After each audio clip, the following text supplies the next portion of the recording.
When did slavery become a criminal offence in England? It I was bet not it was in the one of 19th these century. odd little new labour laws in about 1996, 7, 8. What an odd law to outlaw slavery. Is political correctness gone mad? I only mean odd in the sense that it's a bit late. Yes, that's exactly right. It was 1807 when the slave trade was ended, and then finally in 1834 it was illegal anywhere in the British Empire to own a slave. It has never been illegal to have a slave in England until April 2010. I'm saying I could have had you as a slave legally. You mean this series I'm finally free? Yes!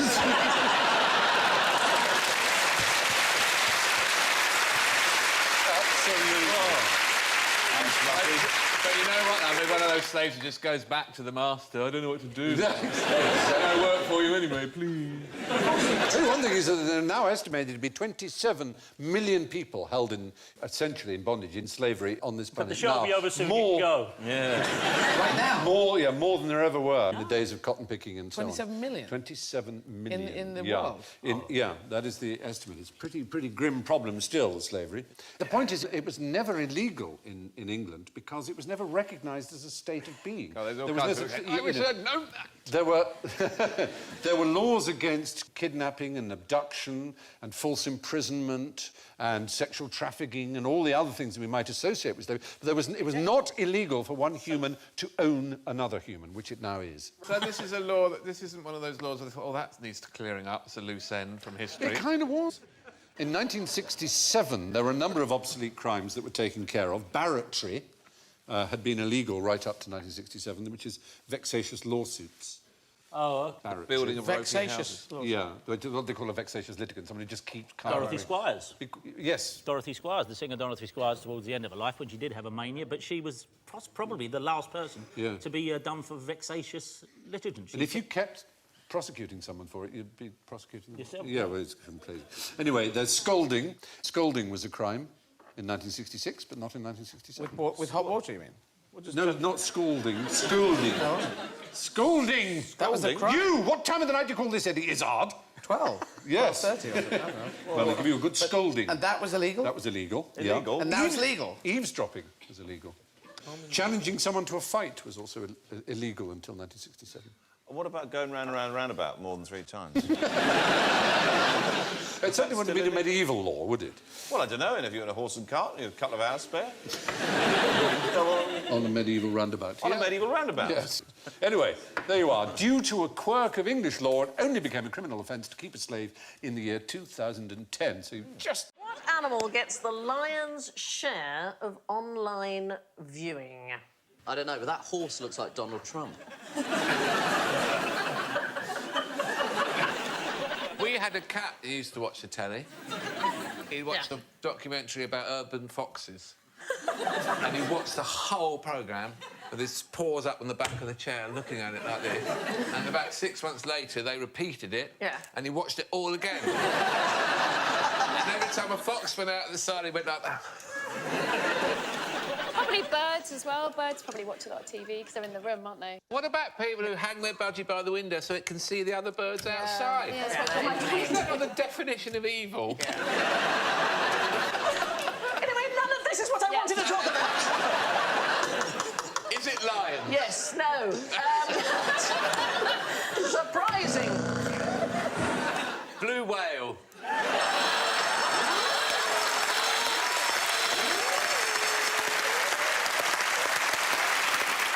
No.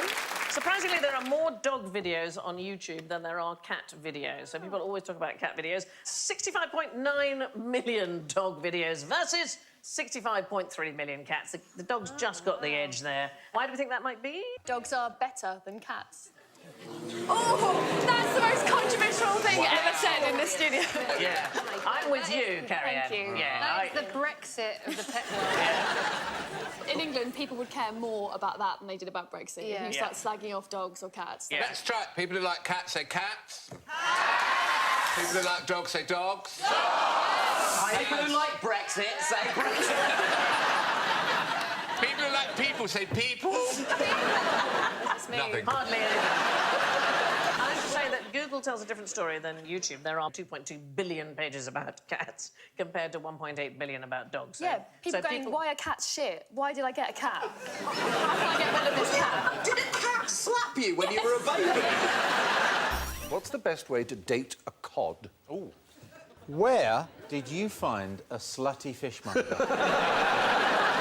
There are plenty. All these whores of the sea can be yours. You do them up like that, they fly out the shop. Given the choice of two cod, Which one? I'll have Lady Penelope there. They Must ain't have cooking something to do with eyes or ears. That's our theme. You're smart. They have no ears, so... well... The size of them. Holmes? Ears is... Right, they have an ear bone. They have an ear bone? They have an ear bone. But what's interesting is that you can age a cod to within a day using this method, so it's even better than trees, which, as we know, is a year. The otolith is a bone that we all have. It helps us give us a sense of which way our head is. All of us cod? No, all of us living things. In fish, including cod, it gets this calcium carbonate build-up. And if you, unfortunately, you have to kill the cod first, and then you bake its otolith, and then under a microscope, you can tell its age to within a day. What, and then you go, oh, it's his birthday, I'll get him a present. Oh, cod used to be so plentiful. Alexandre Dumas, who wrote an encyclopedia of gastronomy, said you could walk from France to America on cod. They were so... You could see them when you sailed. Well, that ended in disaster. Yes, it did. The deaths of many young people. Yes. Essentially, the cod wouldn't cooperate. Yeah. You know, it was theoretically possible, but the organisational challenge was too great. And they're slippy, even if they will lie nicely on the surface. It's true. It's not going to happen. Back to boats, you know. No, but it'd be brilliant, though. It'd be like... You could just, like, run and then slide on them for a bit and then go up and run. It'd be the best journey to America ever. Like wheelie trainers. Oh, yes. It has a U, 2 T's and 3 I's. And here we are in its habitat. What I'd like, just before we continue, is some sort of deal that you're not going to make the klaxon. The klaxon, or you don't like that? Well, I think I'll just jump and it will be nerve-wracking. And I'll jump in your lap. You won't like it. Okay. None of it's good. So what I'll do, if it's...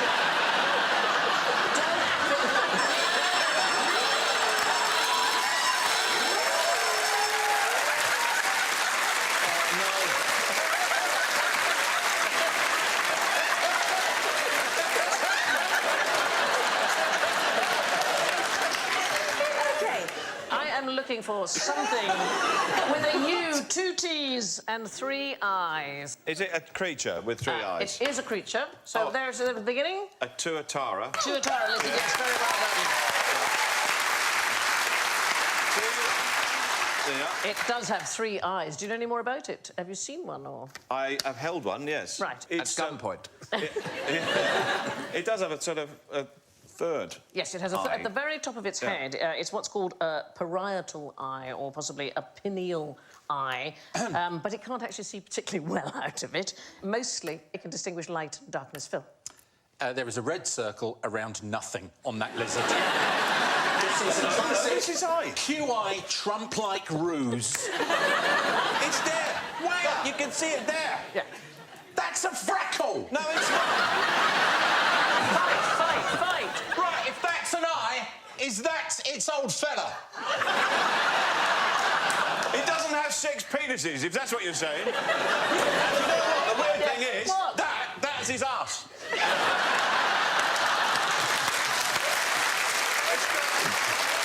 It's got 8 asses. Yeah. It's going to upset you, Phil, but most lizards have a third eye, to a greater or lesser extent. Yeah. You know that. As do lampreys, lots of frogs. Oh, I see. Did you see? That is an eye. Yeah, Yes. see, there. That's it, there. There it There is. is an eye, right there. Yeah. Right there. Yes. There's another one there. Look, I've got one. What are you on there? Unbelievable. Do bacteria talk about? Is it Love Island? Other bacteria who aren't in the room. I love it when, by complete chance, you're correct. So they are communicating about where the other bacteria are. It's something called quorum sensing. They actually emit and detect each other's chemical signals, and what they basically do is they take a head count. to see how many bacteria there are, and they base their activity on how many bacteria they have detected around them. Like a fight, like there's 10 of us and 4 of them. It's like the army gathering and going, right, we're ready to go over the top now because we've got enough. Lots of bacteria that cause human diseases, so cholera, pneumonia, staph infections and so on, and they use quorum sensing, so they wait harmlessly inside us until they agree that there's enough. And then they go. It's a bit like social media, right? So one person tweets, but then it is repeated and repeated and repeated until it goes viral, and you have enough to make it a story for a lazy journalist. It was very first observed in the 1970s. There are some bacteria called Vibrio fischeri, and they live in the bodies of the Hawaiian bobtail squid. Isn't that beautiful? Wow. So the squid gives them accommodation and sugar and amino acid for food, and in return, the bacteria gives the squid the most ingenious defence mechanism by glowing all of them all at once and generating bioluminescence. So the squid is able to control this light, which is created by all these bacteria living there, and basically any potential predator that is looking up at the squid will think it's looking at the moon, because the squid can point this light downwards. Isn't it clever? I know. So it's working with bacteria. In order to do this trick, it's called counter-illumination, and the squid can even use its ink to dim the lights. And it's useless for the bacteria to glow unless there's enough of them. That seems like a really fair payment. Yeah. You get that incredible party trick just from getting some back... Like, if I got that every time I'd had thrush, I would... I am so in love with the idea of getting thrush and suddenly being bioluminescent. Yeah. It would definitely be literally the silver lining. Yes.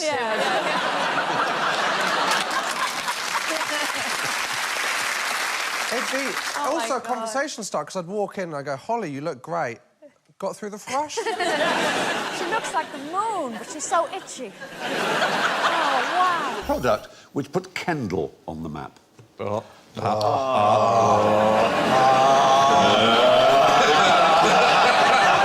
being pointed at.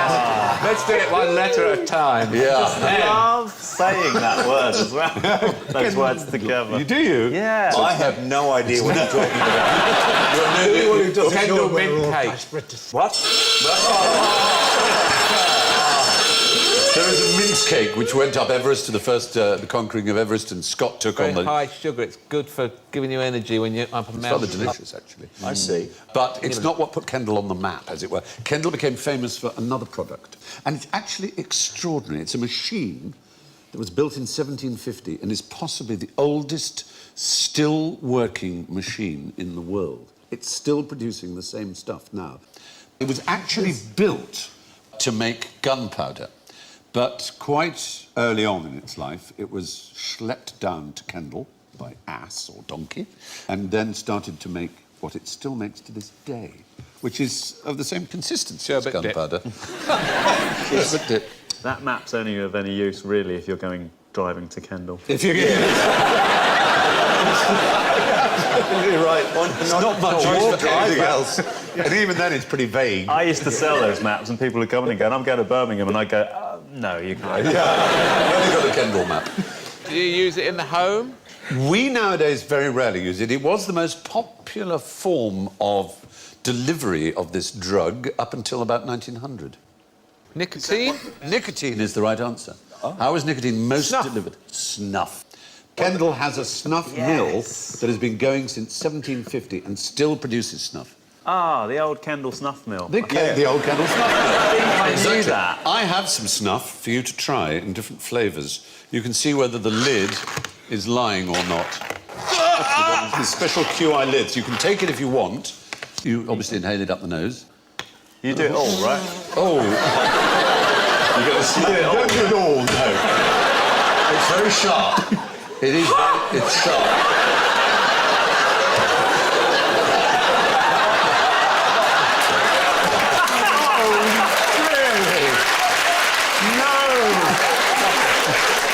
Oh, you're licking it.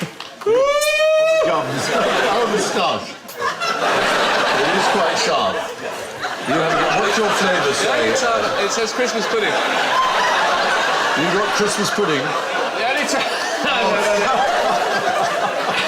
Ross, noble. Honestly, it's fine. It's good. Put it in your eyes.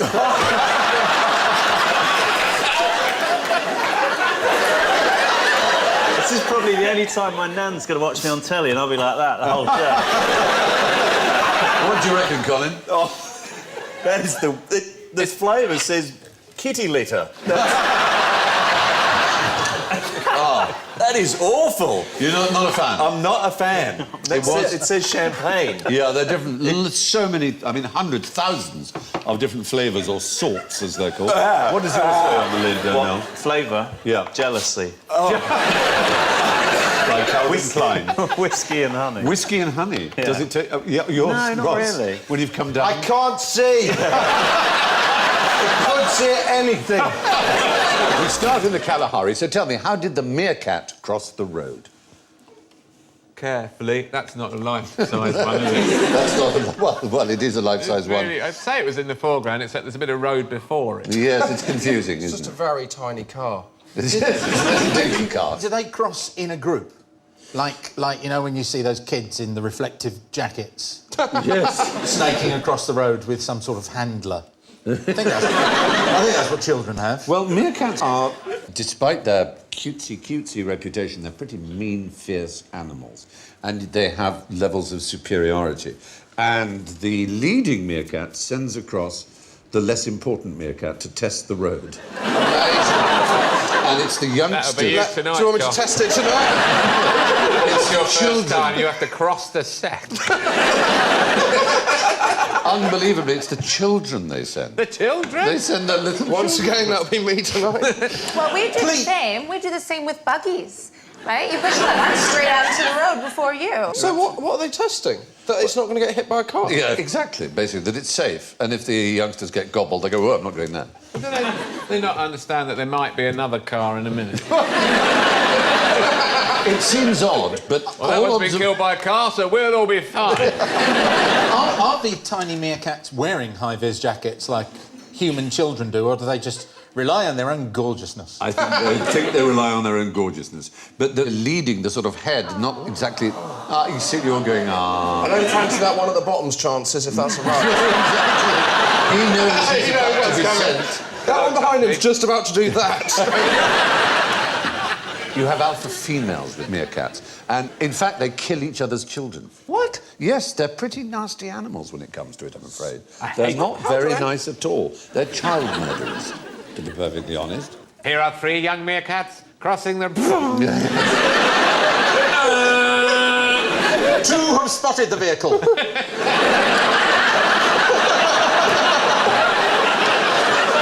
The youngest one. Barry did not. Unfortunately, because of the adverts, a lot of people have bought them as pets. And they very soon abandon them because they're smelly, they're aggressive, and they attack people they don't know. But you know what? These people like have never died crossing a road, have they? No, they haven't, exactly. And the meerkat always worried that someone's about to kick them in the knackers. Looks like someone's about to take a free kick, doesn't it? It does. The only thing that could make that picture even more gorgeous would be 3 tiny pianos. Meerkats know each other by their calls individually, and you can send a meerkat almost insane by recording one meerkat's voice that it knows, playing it in a certain area, and then whizzing round to another area and playing it again. And Why would you do that, such a thing?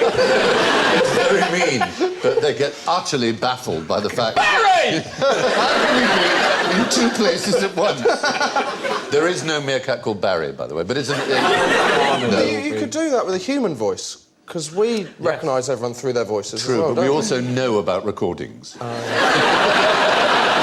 Can you name anyone who's actually read his own premature obituary? Has anyone ever read their own obituary while being alive? I'd be surprised if there's someone who was presumed dead during the war or something and then Who came might back. have been found, yes.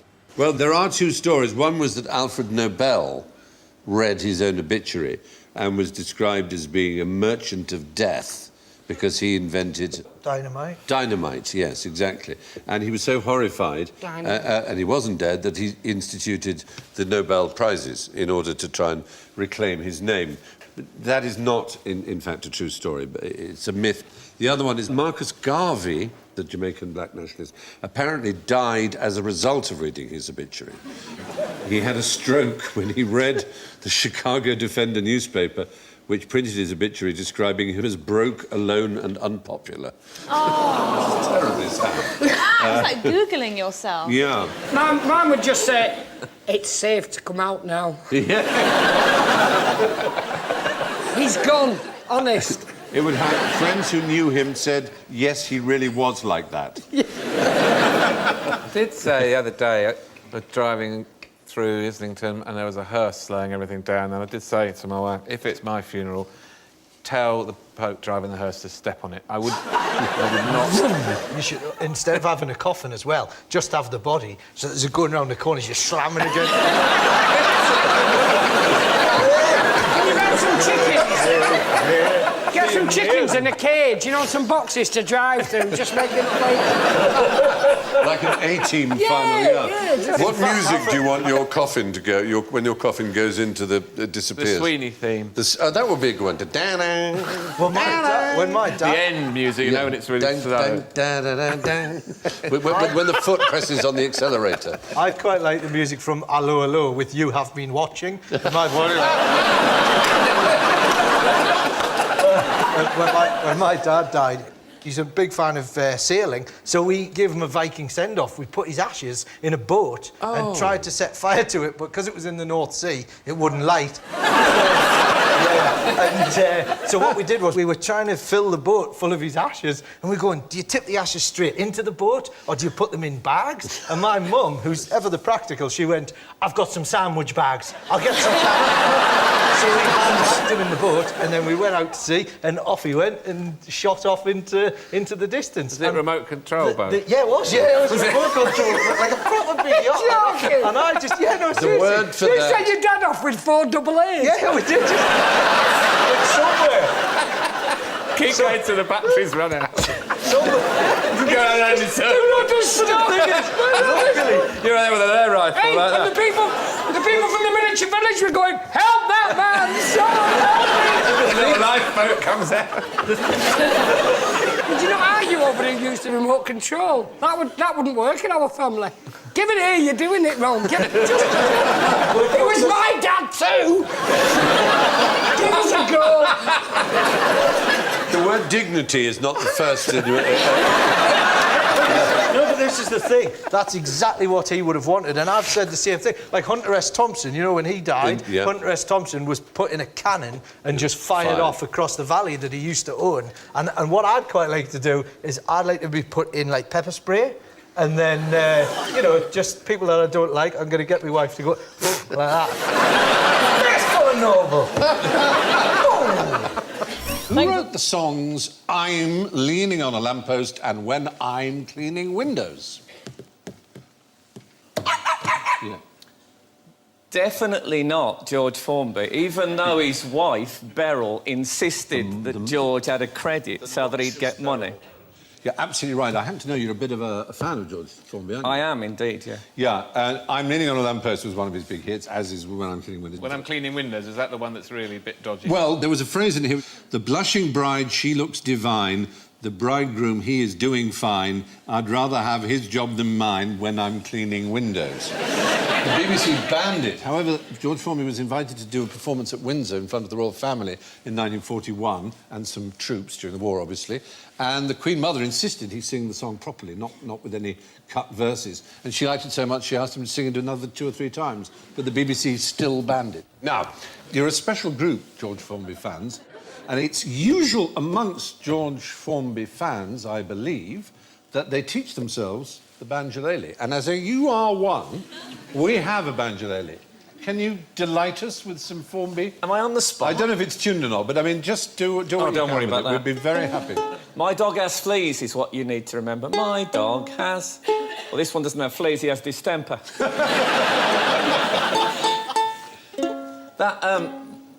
When I'm cleaning windows, has got another bit that goes... 8 o'clock, a girl awakes at 10 past 8. A bath she takes at 15:15. My ladder breaks when I'm cleaning windows.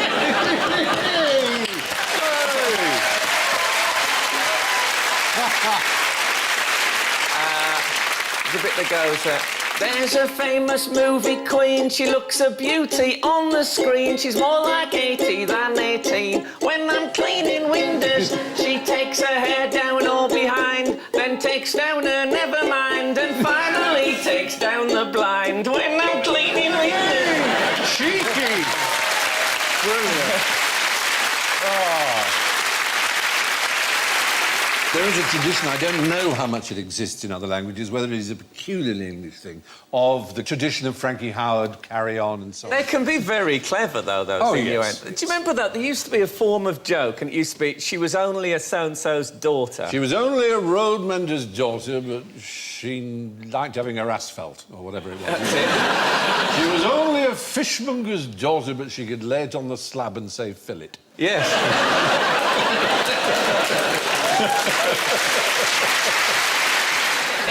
I'll get 2 little leg holes cut. How's that suitcase moving along the road? Now, for a question about roulette. OK, I will give you 10 points to gamble on the next roll of this wheel. I can tell you that these are all black. These are the last ones that have come up, the last 5. What would you bet on now? Would you bet on black or red? I think it doesn't matter. That is correct. So why do you think that is? A lot of people would say red. There's some gambler's fallacy, isn't there? There's some kind of gambler's myth. I grew up spending a lot of time standing outside Ladbrokes waiting for my dad on a Saturday morning. But there's a gambler's myth that if you've lost a certain number of times, you must be due a win. Yeah. But actually, whether it's black or red or whatever, what's gone before bears no relationship to the probability of what's going to happen next. It's new every time, is it? Well, the wheel doesn't remember what it did before, so it has. It's 50-50. It's red or it's going to be red or black. But that then suggests, Sandy, I may as well not wear my lucky pants. if I'm doing something. I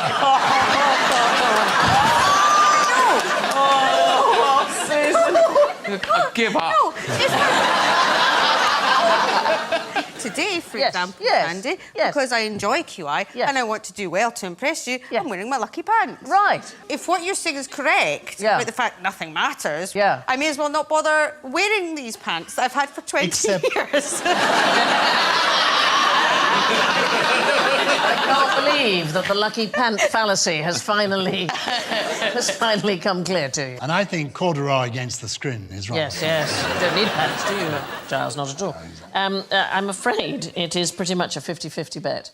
Does it matter? No, I'm so sorry. Although it's not quite a 50-50 bet because there is also a 0, and that is how they actually make their money in the casinos. But you're absolutely right, darling, the gambler's fallacy. If the wheel has landed on black 6 times, 85% of people will bet on red. I'm not allowed in casinos. Can I tell you why I'm not allowed in casinos? You can't see over the table? No, it's not. You keep falling into the roulette wheel.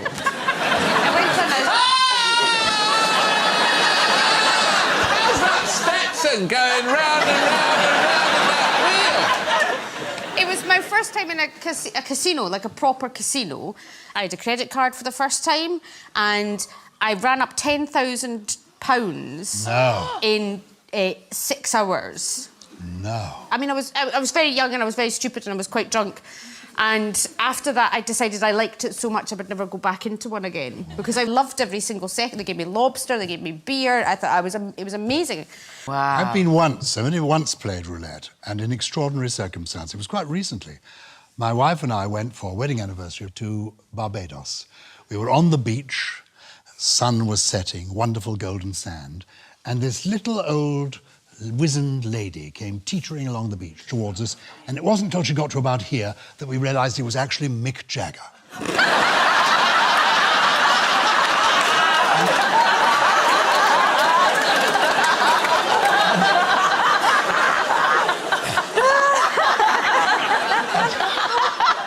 This is a true story. And it turned out he was a really enthusiastic viewer of Countdown, so he knew who I was. And I obviously knew who he was, and my wife was quite excited. So anyway, we went off for the evening, and we went to a casino with Mick Jagger. And he very sweetly gave us the chips. And, of course, we lost, but it didn't seem to bother him, which was fantastic. That's amazing. Lovely. Yeah. You come down to breakfast, you look in the goldfish bowl, and you find your goldfish floating on its side on the surface of the water. What's the matter with it? You got it from a fairground. It's dead. Oh! dead? No. So when I flushed it? Yeah, probably. A lot of people throw away perfectly living ones. It's asleep. They're sort of stunned, or they're ill. They've got their balance. Their balance is all wrong. And where did they get the balance from? It's what's called their swim bladder. Swim bladder, yes, yes. It's swim bladder disorder. What happens is if they're overfed, they get constipation, and it affects their swim bladder, and they can't move, and they just lie on their side completely still. And a lot of people think they're dead and throw them away, as you might have done. But actually, with 3 days of no food, they usually get all better. Yeah. But the fact is, of course, as you probably know, it's very easy to overfeed a goldfish. Their stomachs are the same size as their eyes. Tiny little stomachs. Weird's happened to our fish. We came out one morning and then they were on the side, like this, sort of, like they drunk or something. And then we thought that the cat had or the heron perhaps had had a go at them. You had a pet heron? We've had we're not a pet heron, no, that would be foolish. Really, So had you given them like a burger the night before or something? Just thrown a curry out. Might you have overfed I think we probably had overfed them slightly, yes. Some children had been around. Oh, children love and they feeding love fish. feed the fish. Oh, you want to feed the no. Whole packet of it. Fresh stuff. And of course they're fine now because we've worked out the fantastic heron deterrent. We had a terrible problem with the heron. The heron kept coming down and eating the fish, so we also put mesh over. And of course your nephew had no idea what they were. And put the mesh, nothing. No, that was no good. He got through the mesh. So eventually we tried to put a fake heron, and the fake heron thinking that would be the solution, but that had the opposite effect. That attracted 3 or 4 heron who was circling around, going, "Whoa, she's gorgeous," you know. Standing there, oh, is she still? The way she stands there, it's all so still. And so we got rid of the fake heron, and then we got a fake crocodile for $7.99. Works a treat. The heron are terrified of this crocodile. They go, brilliant. Works an absolute treat. Just below the surface. And the heron thing, no. And the goldfish don't mind? No, they're absolutely fine. Rather terrifying one. My father had some fish that he loved. He used to sit and watch them. They were about that long and gold. So I suppose they were goldfish, really, weren't they? They swam around in his pond, and there were lilies, and he used to watch them. And I thought it would be nice one birthday to buy him some more fish to go in his pond, perhaps a bit different. So I went and found these things called ghost koi. Oh, yeah. We've got ghost koi. You've got ghost koi. Now, in the sort of washing up bowl they sell them in, they're there, they're plainly visible. You can see them swimming around, they've got quite nice markings, like a tiger shot. You know, half a dozen of those, or a dozen of those, whatever. I took them home, put them in the pond, where they completely disappear. You can't see them. Gone. But what ghost koi do is kill all other fish. So my father was then left with a puddle full of invisible fish, and all his fish were dead. It was the least successful birthday present ever. But, you are absolutely right, Brian. Of course, there are zoologists who spend their life trying to understand communications of various species. Do you know what this species is? The gopher. It is a gopher, a prairie dog. Prairie dog, sorry. A prairie dog. Yeah. It's also known as a ground squirrel. It's a type of squirrel. Isn't ground squirrel a condiment? A little ground squirrel.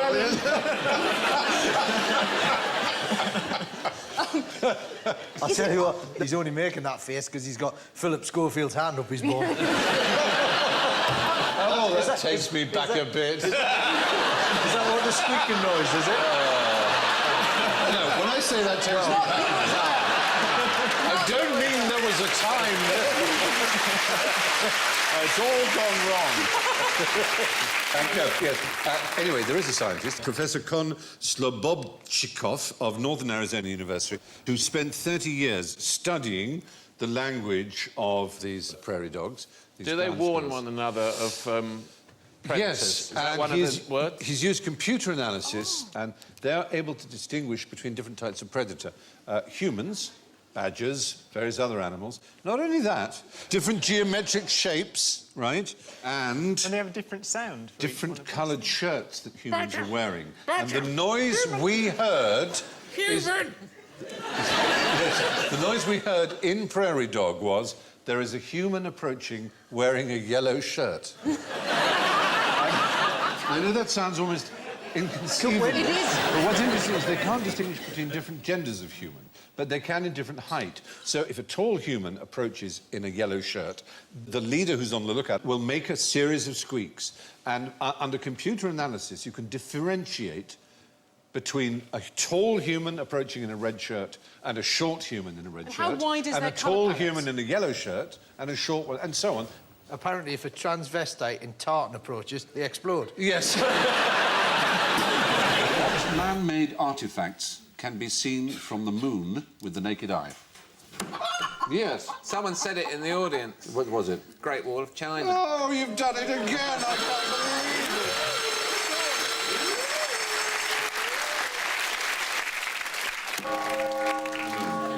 it! Which moon are we talking about?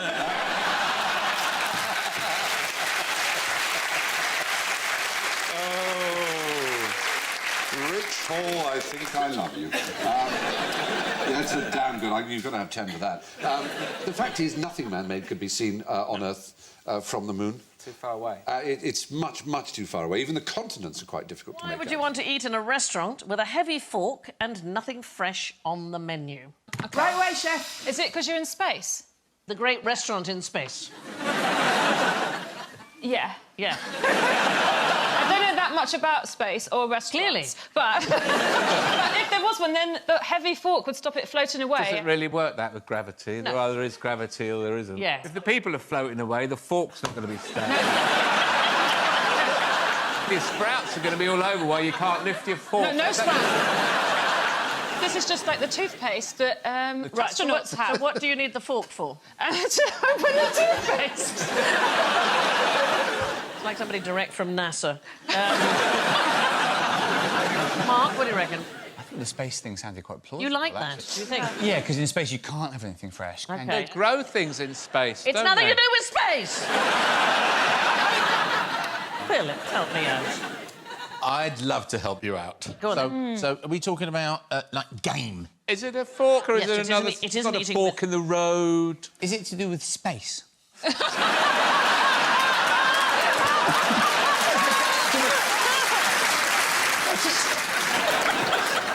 I've had some very difficult TV appearances, but my classes normally do stay on.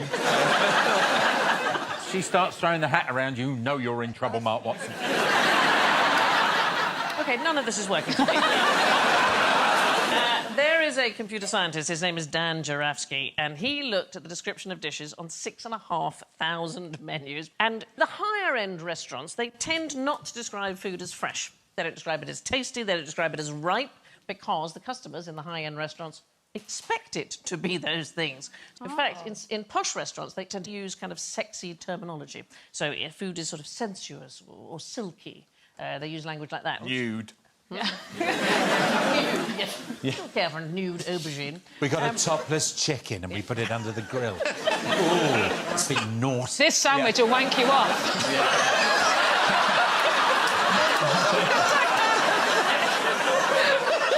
That's too sexy. We've all thought it. We've all thought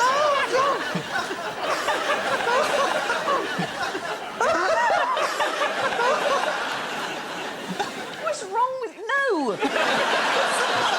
OK, moving on. In posh restaurants, they use a completely different language. And here is the bizarre thing. People enjoy their food more with heavy cutlery.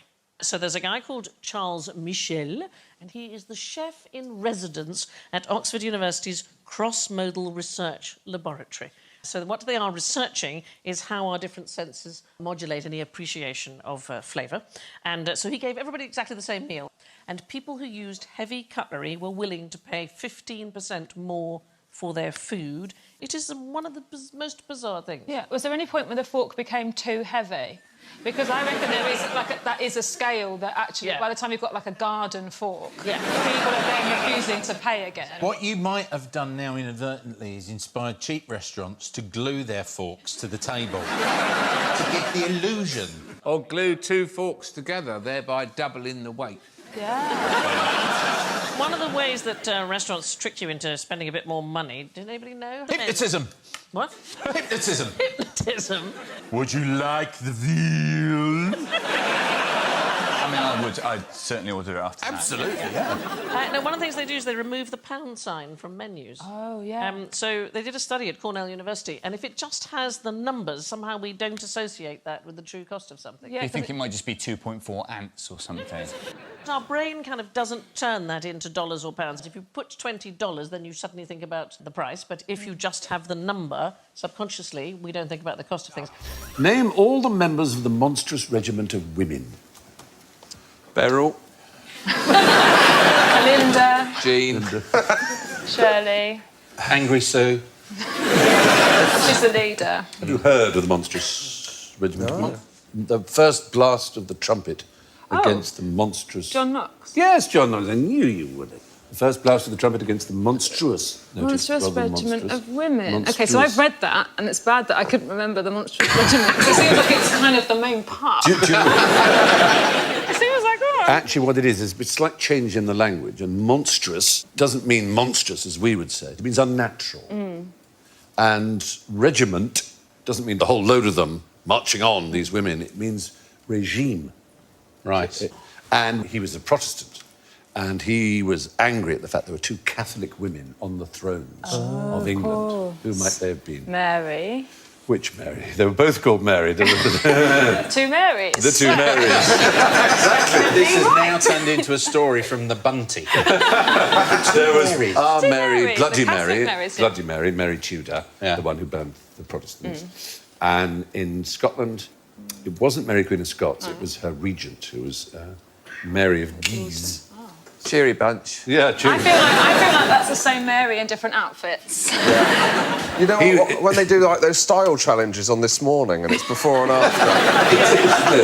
She used to just wear monochrome, but look at her now. So Knox, who was a very keen Protestant, didn't like these women on the throne. He was angry about it and wrote this thing. But on the subject of Mary Queen of Scots, do you remember who her husband was? Darnley, his name was, her husband. He was murdered. He was actually blown up. This is a very extraordinary story. One of the presumed architects of the explosion was a fellow called Archibald Douglas. A pair of his shoes were found at the scene of the crime. He gave an account of... Where's your shoes, Archibald? That's old shit! But he didn't take your shoes off before dying. Yeah, he got away with it. But he later gave an account of Mary's reaction. So this is Mary. Her husband has been blown up. She sent for a number of light ladies and women to come to Holyrood House and participate stark naked in a ball. Then they had cut off their pubic hair and had put it in puddings to be eaten by the male guests who were sick. Is that what you do when your husband's blown up? Was she just trying to, you know, like, trying to get back to normal life? Bruce, let's just carry on as we were. Yeah, that's right. Get your pubes and put them in that pie. It's what he would have wanted. Actually, I think this might be quite clever. Probably, if your partner is killed in a horrific way, all anyone's ever going to talk to you about is, oh, what happened to your husband? But now, no. Yeah. Why do you have that pube party? Why was it in Germany? We don't... It's all the detail we have. One, condolences. Number two. It's all the detail we have, Sandi. But the actual person who took the rap for the murder, it was hanged, drawn and quartered on the basis that he was the one who discovered the scene, which seems a bit unfair. Oh, really? His name was William Blackadder. Oh. It's true. The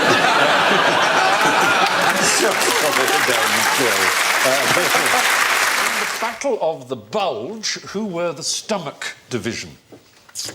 The Germans. They were a German division, a German... a regiment of darts players. They were a division. Like that, yeah. Certainly a good description. Jockey Wilson, Eric Bristow. So we're clear on what the Battle of the Bulge was. Battle of the Bulge is in Belgium, the Second World War. Yes. When the Allies were advancing and the Germans went for one big counter-offensive. The last great counter-offensive. It was the largest land battle. Successful. It was so successful that they made a film about it. It delayed the Americans. It was the largest infantry battle in American military history and the bloodiest. Yes. 600,000 Americans were involved, which is more than the whole of the Battle of Gettysburg. Yeah. Let's face it, had Americans on both sides. Yeah. It was called the Bulge because... Because the battle line was drawn out like that, and the bulge was the That's right. The German army. advance counterattack made a bulge in the line. We're talking about very late 1944, exactly. Yeah. And so the Stalin's Red Army is pushing through Poland and towards Germany. And there's so few men, there's so few German soldiers left after all this fighting, Yes. that they decide that they must use people who've got a sick note, but it's only for a very slight problem, like a little tummy bug. And so all the people who were off sick, who had stomach problems, were marshalled into a division of the 70th all of them infantry felt a bit unwell. of the Wehrmacht, called the stomach division. They all had the And they had to fight. Well, yes, they, of course, displayed outstanding guts, you might say. But they were given their own latrines and their own special diet. And they're given a wide berth by most of the other. So they were called the Stomach Division because they were ill. Yeah. And they were called up at the last minute. They were called up. Yeah, that's right. I mean, there are various things, like if you had a leg missing or very severe illnesses, you would be exempt. But they reckon that a bit of windy pops. The German get out there. Exactly. Get stuck in, son. Durchfall is the rather good German word for diarrhea, which just means literally throughfall. Durchfall. So you're right. It was the Wehrmacht 70th Infantry that were known as the Stomach Division. Due to indisposition, they were unable to attend the Battle of Bulge itself. Yes. All 10,000 of them were mopped up by the Canadians. One good reason to put a frog's bottom in your mouth.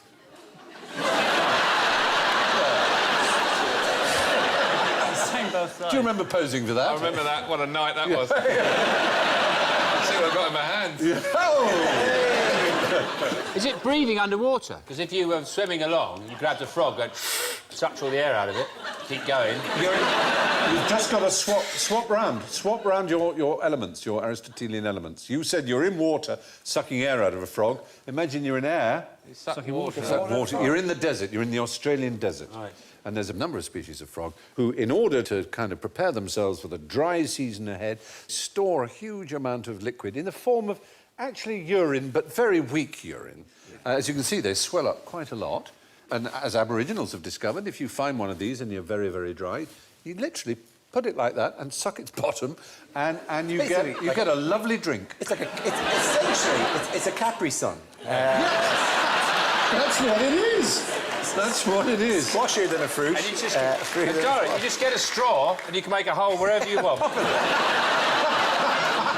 It's Cyclorana platycephalus, the little round frog with the flat head, essentially, also known as the water-holding frog. Presumably, though, the photo of it I see is the one after all of the water he'd carefully stored inside, and he's there all loose and going, thanks. And then to go find more water again. It is a bit mean, isn't it? Yeah. It buries itself under the ground in that condition in the summer and kind of sleeps, which is the opposite of hibernating. And there are points at stake for those of you who can tell me what the summer version of hibernating is. Hibernating is from hiber. Lobernating. Oh, that's a good... It's logical again. Lobernate. Hibernating? Etonation. You're so close, yes. Your audience knows, I expect. It's squashing in a minute. Estivation, they're saying there. Yeah, very good, yeah. Rob, what's the difference between a Carlisle surprise, a reverse Canterbury pleasure, and a sheep tied to a lamppost in Cardiff? Now, this is another example of the institutionalised racism which is accepted when it's directed towards the Welsh, as it has been done. Is this a reference to the joke about what is a sheep tied to a lamppost in Cardiff? It's a leisure centre. It's also No. And you know. No. You know. No. And you know. No. What is the difference? Well, the only thing I have knowledge of is the sheep type. No, I mean, I have knowledge of Cardiff. I don't. Well, I'm not really aware what a Carlisle surprise is, other than the shock of finding yourself at Carlisle. Some sort of an ice Which would be cream, surely more of a delight than anything else. Yes, a total delight. A reverse Canterbury. The full name is a reverse Canterbury pleasure, place double. It's an ancient English pastime. Was it Morris dance? Is it a type of Morris dance? Not Morris dancing, no. It has musical breakdance nature. It's not a dance. It's really big. It's as big a musical instrument as you could ever find. A whale. I said with a whale, you just put your hand over the blowhole. The whale joined in. He's making jokes about whales.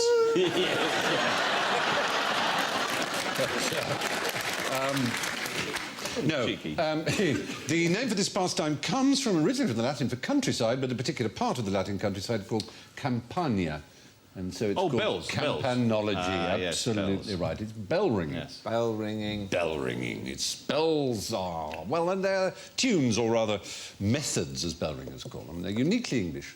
And if you have 6 bells, there are how many different permutations of 6 bells? Well, 6 times 5 times 4 times 3 times 2. Lots and lots. 720. And lots. And if you play through each one of those permutations, that's called a peal of bells, and it's also called an English phrase we use quite a lot, ringing the changes, because those sequences are called changes. That's where the phrase to ring the changes comes from. Quite interesting. Because if you have 12 bells, there are 479,001,600 variations, so that would take 38 years to ring a peal of 12 bells. Wow.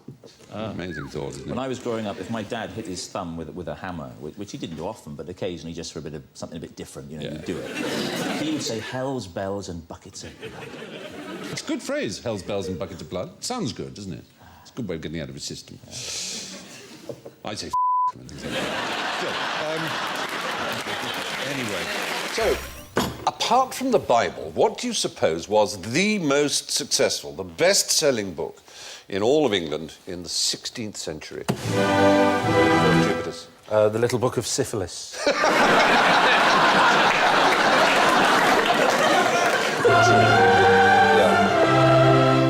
The Highway Code? Oh, no. The Highwayman Code. The Highwayman Code. BG. It was a book of etiquette for school children, in fact, written by the great Dutch humanist Erasmus. Erasmus, it says on my card here, and I'm rather pleased to know this, he was a Dutch humanist and theologian, it says here, who was immensely influential in the Reformation and is the second most famous alumnus of Queen's College, Cambridge, after you. Yes! Well, isn't that exciting? But... A, that's not true. They're just trying to be sweet, and I don't have a portrait up. So what, this book was designed to teach children how to behave? Yes. Would you like to hear some of its pearls of wisdom? Love to, yeah. Do not be afraid of vomiting. It is not vomiting, but holding the vomit in your throat that is foul. No, what's foul is when you try and stop it. And it seeps through the fingers. No, it flies off like that. That's horrible. If you're on a tube or something and you're waiting to get to the station and you just can't wait and you think, oh, better to hold it in, and suddenly the pressure, it sprays. It sprays over everybody around you. Did he not put that in his book? He didn't. You should not offer your handkerchief to anyone unless it has been freshly washed. Nor is it seemly, after wiping your nose, to spread out your handkerchief and peer into it as if pearls and rubies might have fallen out of your head. Very good. Do not move back and forth on your chair. Doing so gives the impression of constantly breaking or trying to break wind. It does rather. Not as much as doing that does. Yeah, sideways. Oh, thank you. There we are, not there. That's all pretending. I did that in an exam once. Yeah. Farted, and someone thought I was cheating. So I was off. I said I wasn't looking, I was going, How could I tell that Alan is a criminal just by looking at him? 20 tiny fingers. A merry criminal, yeah. Is it the shifty little eyes, pointy nose and general sort of little pug face? Interesting.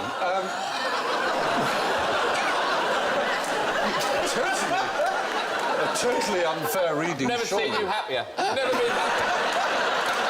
Happiest I've ever seen you. That one's been building up for over 20 years. Let this one out on telly. One day I'm really going to tell you what I think of it. When will that opportunity arrive? Oh, go on. Is this like the phrenology? Well, in fact, I have a I've got a phrenological head. Everyone has one of those. Everyone has one of these. This is a copy of the original. In the Melbourne jail, they've got casts of Ned Kelly and all the murderers. Absolutely, because in the 19th century, not only phrenology, but of the face, physiognomy, the art of reading character through the face was taken terribly seriously. Is it his ears? Something to do with his ears? Nose. Well, I'll tell you, the father of physiognomy was, of course, one of Alan's best friends, Aristotle. According to what he said about the face and character, your curly hair signifies someone who is dull of apprehension, soon angry and given to lying and mischief. Cool, you thought Joe was bad? Yeah. The distance between your eyebrows, as worked out by the QI elves, is that you are hard-hearted, envious, close and cunning, addicted to cruelty more than love. Oh. Dara. Yes? He who has a large, full forehead and a little round withal, destitute of hair, or at least that has little on it, is bold, malicious, high-spirited, full of choler, apt to transgress beyond bounds, and yet of good wit and very apprehensive. There you are. You threw me a little bun there at the end, didn't you? Yes. It was like, you are scumbag, scumbag, scumbag, scumbag, couple of gags, scumbag, scumbag, essentially. Exactly, basically. Whereas Phil, he whose hair groweth thick on his temples and his brow is by nature simple, vain, luxurious, lustful, credulous, clownish in his speech and conversation, and double chin shows a peaceable disposition, but Think on. vain, credulous, a great supplanter and secret in all your actions. And not to mention peckish. Yeah. Well, there is that. Joe, one whose hair is of reddish complexion, is for the most part, if But not it's always, hair dye. proud, deceitful, detracting, venerous and full of envy. Venerous. Yes, as in venereal. Sort of... Disease. Yes, to do with...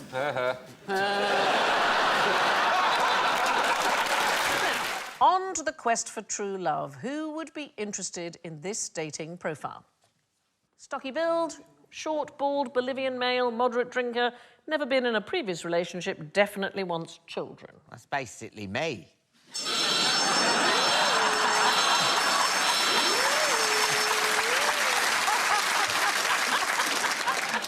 Is it a human? No, obviously it's not a human. All Bolivian Yes. creature beginning with a Q. It doesn't begin with a Q. Well, it's in the wrong series. It is. But we are on a quest to find this creature a mate. It is a frog. A frog? So this is a very sweet story, OK? This is a story of Romeo, a Sewencus frog. So he has been living in a tank in Bolivia in the Cochabamba Natural History Museum, and it was thought that Romeo was the last one in his species. So the last one in his species is called an endling. And in 2018, his conservationist set up an online dating profile for him on Match.com in an effort to find him a mate. And here is the video that they made for their search. Hi there, I'm Romeo, a Sewencas water frog from Bolivia. I'm a pretty simple guy. I tend to keep to myself and love spending nights at home. I also love eating. Then again, who doesn't? Ah, who could resist, right? Who could resist? They're good friends to do that. Didn't want to do it himself. Yeah. It's It's embarrassing. To do it embarrassing. yourself. They're good mates. Get your They're good friends to mates. do it. Miguel, could you do a video for me? Hey, why don't I put it you get catchy the worm? Come out under the rock. You get the worm. I have the tiny arms of the frog. It is not possible for me to hold the phone and eat the worm. Say what you want me to say. Write it down a big piece of pepper, hold it behind the phone. The thing is, it worked. Loads of frogs started turning up. Put toad in a frog bra.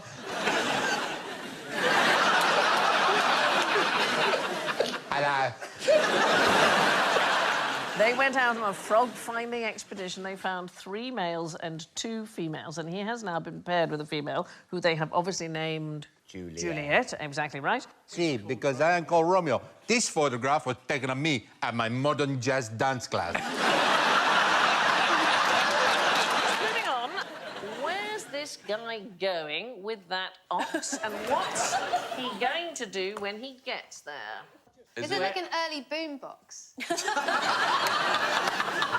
I can tell you, as you can see, because he's able to lift it, that the cow has been hollowed out, and why might... Is it before the invention of birthday cakes? People used to get strippers to jump out of cows. Yes, it's that. Not a Hindu wedding. I hate to say this, but if someone's inviting a stripper to a wedding, that wedding...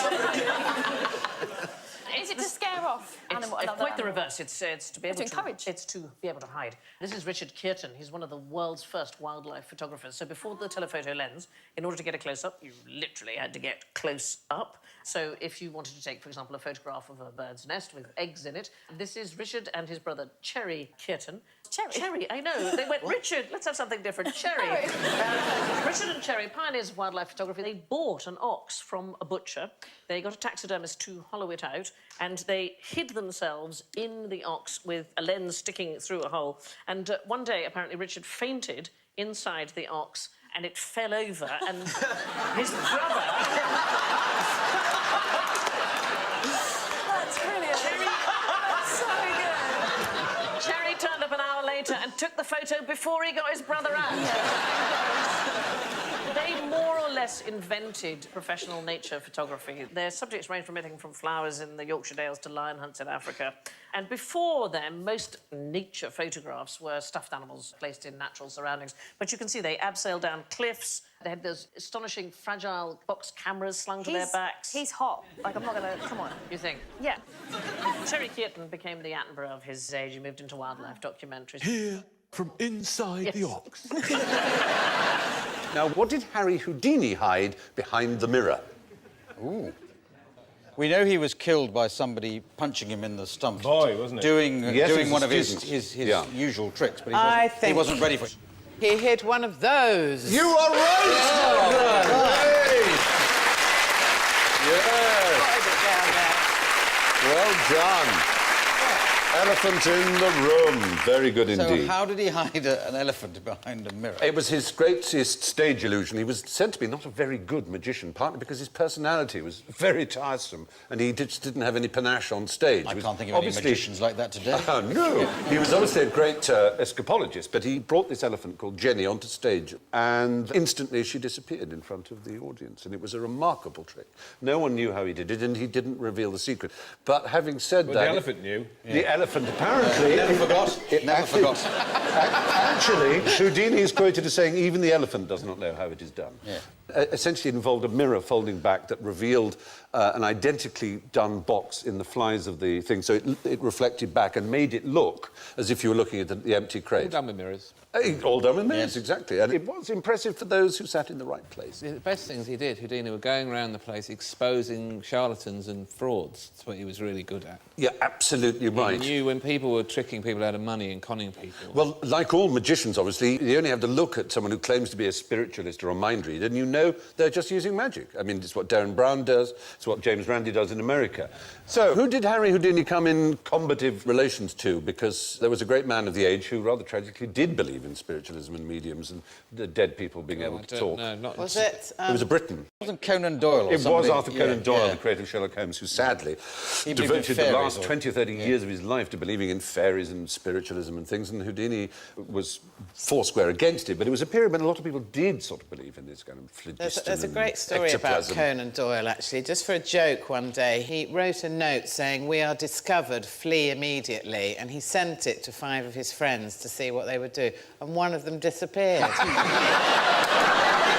Brilliant. Yeah.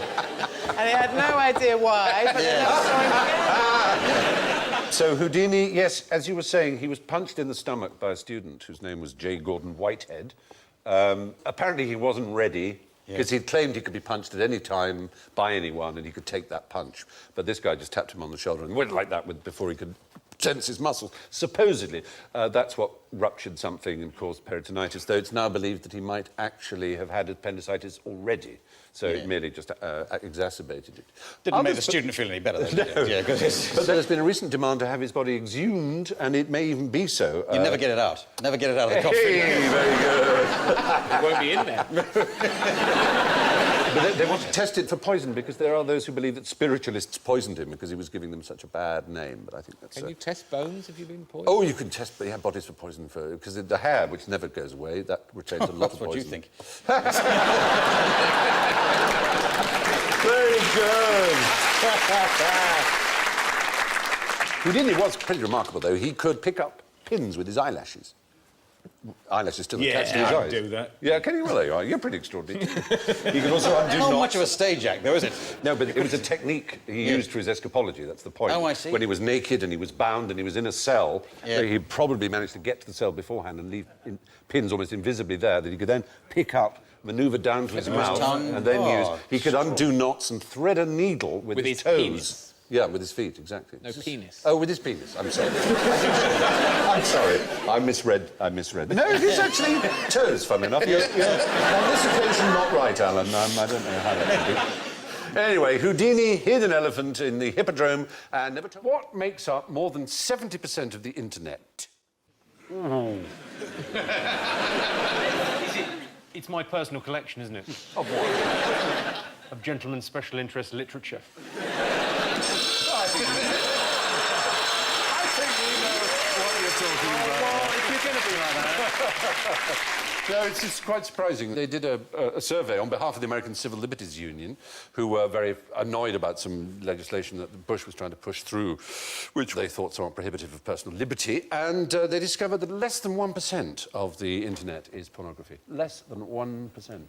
Of all email traffic, 85, in fact, up to 89%, is spam. It's as simple as that. Trying to sell you Xanax and penis enlargement. Exactly. Soft Cialis, whatever that is. The annoying thing about those, I get loads of them, most of them from my girlfriend, but it's the ones from my mum that really hurt. Oh. Yay! Yes, a recent study has established that the World Wide Web is less than 1% pornography. On the other hand, 89% of all emails are spam, which is good news if you're looking for cheap pills or you want to increase your... What did you use this for? I have a picture of them here.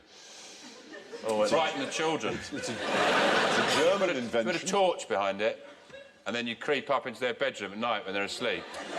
Well, you move it very slowly across the room. It's a thing that is used in the lavatory, in the WC. freshener? No, it's a habit. It's for men to do something when they go to the lavatory. It's to encourage them... The seat... Anything to do with the seat? It is to do with the seat. To dive off it into the toilet? No. Noble guess, but doomed. No. Do they sit down in Germany? It's if they lift the seat, which men tend to do before having a pee. This, I have one here. Here it is. This is your toilet speaking. Wouldn't you rather like to sit down? Oh, you prefer to stand? Well, then you may leave now. Poor German men don't actually get to go to the toilet then, do they? Hey, no wonder they're wearing that lederhosen and slapping themselves all the time. No, the point is, in Germany, they think it's somehow unhygienic because they're splashing and things. They want the men to sit. So it's like, that's how it's attached. So when you lift up the seat, it starts speaking at you loud enough in a public lavatory for others to hear. So that men sit and have a pee. That's the idea. Splashing is a problem. We've got builders in at the moment, and they're all using the lower loo. It is like the Centre Parks log flume in there. Who's still having sex? Not me. Not me. I tell you what, these toads. They're begging for it. Begging Are for they it. having it? Are they having it? Who's still having What, sex? long-term... Some animals lock together for ages, don't they? Are we in the animal kingdom? Well, Alan, you're in absolutely the right area in as much as you spotted our phrase, still having sex, as being having sex in a still position. So it is the species that most has to be utterly motionless when having sex that we could discover. Is it nuns? It's not nuns. It's a moth. A moth. It's a moth. It's a moth. And so... There it is. Oh, right. There it is. Beautiful, beautiful moth. It's the gold swift moth.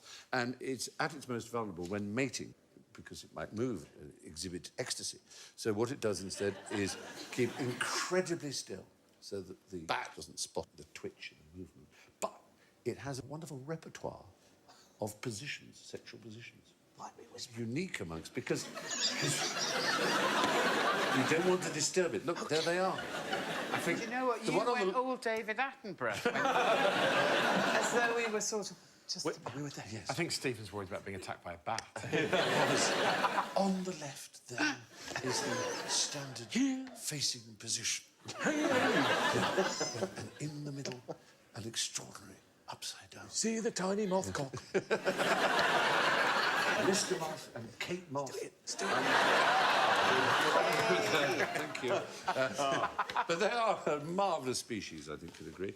Yeah, the gold swift moth, it has to remain completely still when having sex. Now there's something completely different. Who's still having sex?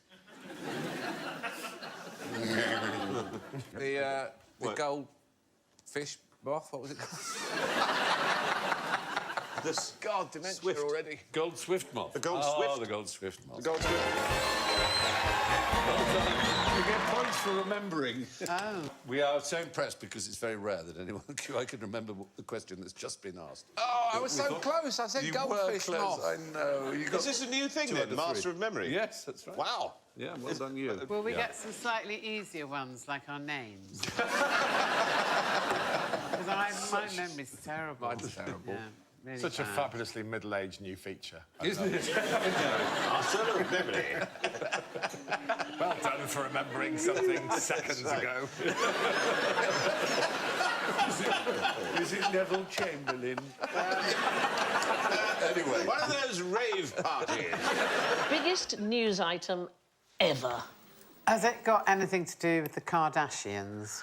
I'm not even really sure who they are, so no. When was the golden era of the newspapers? When was, like, the biggest circulation? Would it be Titanic? So it's not an actual news item that we're looking for, so it's not... So we're not like the moon landing, which is a very big... It's not a story. It's the actual news. Did they do, like, a live broadcast for, like, 36 hours or something? Is it the size of the headline you're looking for? The size Yes. In fact, you can help me because I actually have a copy of what we're looking for, but I can't manage it on my own. So, Alan and Clive, if you could come and help me. What I'm talking about is the largest newspapers ever published. These were... This is called the Universal Yankee Nation. There you go. Oh, tiny print. Yes, you seriously had to have... I mean, is this helping your presentation to skills? I don't want to hurt your feelings, but if Stephen was here, his head would be poking over the top. If I was good, I could have gone underneath, but I didn't want to play limbo with the newspaper. Why did they design those? Maybe there was a tax on each page of newsprint. That's exactly right. Right. They were known as blanket sheets or mammoth newspapers or Leviathan newspapers, and it was the introduction of these cylinder printing presses that made them possible. So it was the fact that it was possible. This particular newspaper was only published for about a year and a half, from 1841 to 1842, but it was called the largest paper in all creation. Would have been very useful if you're an extremely fat tramp that was sleeping out. Yes, except it was only one page thick, so it wasn't... In the summer. In the sleeping out. Or if you're two tramps having a liaison. Yes, but they were designed for sharing. But you said about the duties. It's why we have broadsheets. There was a tax, wasn't there? Yeah, there was a tax. I mean, when you tax like that, there'd be people trying to avoid it, though, wouldn't there? I would imagine, They would have ways of trying to get around it. I guess some people would, but I mean, they'd be morally bankrupt is what they'd be. They'd be their papers from Jersey or somewhere, Yes. so it would be just crazy. And probably if somebody... Would that work? So it was a bit like modern fizzy drinks tax. It was to discourage people from buying newspapers because they were so critical of the government. And so They'll that's... tax them out of existence. Yeah, for a really long time, 1712 till 1855. And then when they took off the tax, all the sort of Daily Mails, Daily Mirrors, popular press came in because, all you know, relatively poor people could afford to buy the news and find out what's going on. Yes. From flying fish to the fishing fly. Ho, ho. Why do women make the best fishermen? They're all descended from mermaids. It's a very sweet thing. I don't know that that's true. I can imagine you whispering that into a girl's ear. And in 1654, they negotiated a deal with the octopus witch to let them also have the voices back.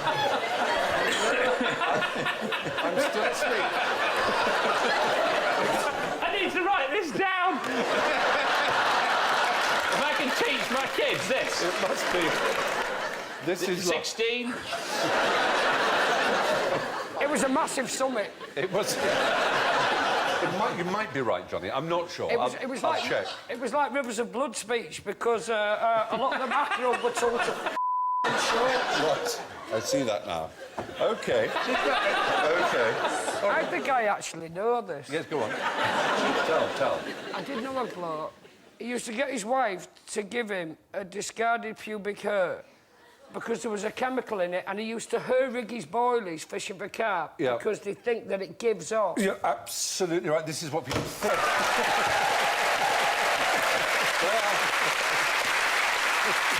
You're right.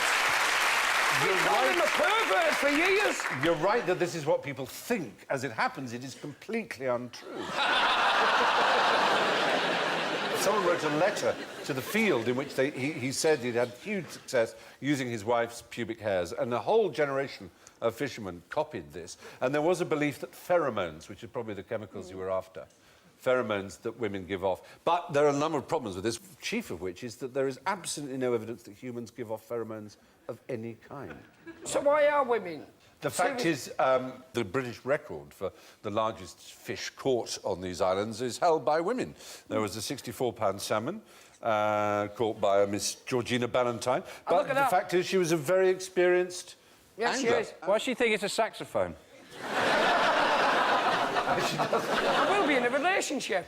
Oh, dear God, throw me back. In fact, and there was a 66-pound catfish caught at Oundle by another woman, Bev Street. The point is that if men had caught these enormous fish, no one would be groping around for reasons as to why men were such good fishermen. The fact that women happen to hold the record is everyone's suddenly going, well, there must be some explanation for that. It can't be because they're good at fishing. It must be because they give off a chemical. Because they're pubes. Bizarre theory. Has anybody ever heard bees having sex? Oh, yeah. Yeah, it was one of the worst porn films I ever saw. There it is, in fact. They got kicked out of Kew Gardens for that. The extraordinary thing is that it makes an audible sound. It's a very female-centred society. The women do all the work. No, I know, Carrie, I had no change there. No change. And the drones, the boys, their sole job is to mate with the Queen, and hardly any of them get a chance to do so. But if you manage to mate with the Queen, once you have done so, your phallus ejaculates from your body. The whole thing tears off with an audible pop.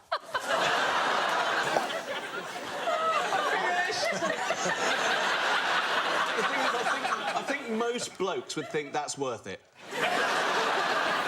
Well, it actually plugs up the vagina. That's the whole point, is it stops the semen coming back out again.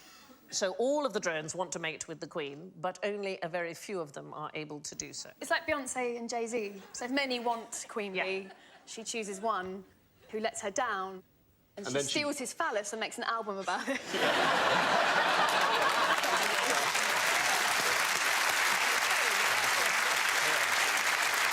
She has sex with multiple drones. Beyonce? Not Beyonce.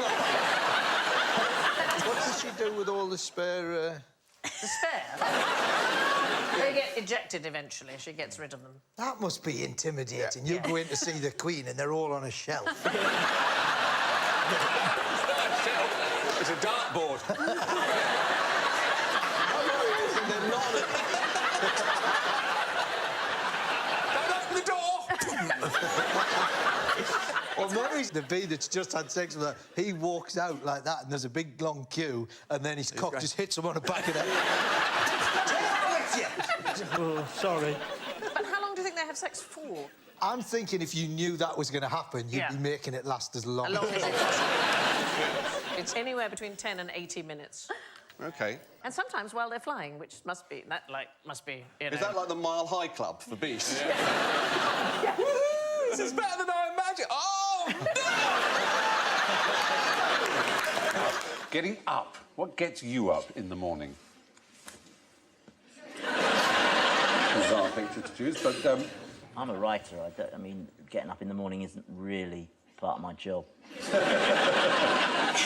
I used to leave the World Service on overnight, but just very quiet on the radio at the side, and so I thought I'd wake up sort of quite naturally. But I was listening to Radio 4 on the way to work the next day, and I heard the news on the radio, and I thought, I dreamed this. For 2 days, I thought I was psychic. Because I'd been dreaming what I was listening to on the World Service. I thought, oh, my God, I've got the powers. Are there ones you know of? Did you ever use as a child if you didn't have an alarm clock?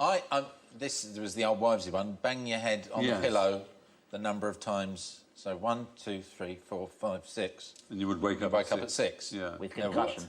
Do you not? Have you not heard that? Not tried that. You maybe have to have been at a boarding school. But we used to do, like, if you were doing a raid on the kitchens or something, we'd say, OK, we'll get up at 3 and we'll go down to the kitchens because they had these big blocks of catering jelly and you'd eat the blocks of jelly. Left out specially for the ones who are going to raid the kitchen. Yeah, probably. The kids have been raiding the kitchen again, better leave some jelly out. But we would go bang, bang, bang, like that, 3, and you'd wake up at 3. And it seemed to work. We were convinced it did work. Sleep researchers say that it doesn't. You just wake up a lot because you're not sleeping, and you look at your watch, and then you only remember the one that works. You've got a tremendous headache. Take the later you want to. You say you don't get up early, but are you a night owl? Do you work later? No, I can get up early if I have to. Yeah. So it's reckoned that 20% of people are genuinely, it is a difficulty for them because they are larks or owls, as you might say. They are early or late, and that's to say they fall asleep at dinner parties if they're a lark, and they just can't get up if they're an owl. Teenagers are owls, aren't they?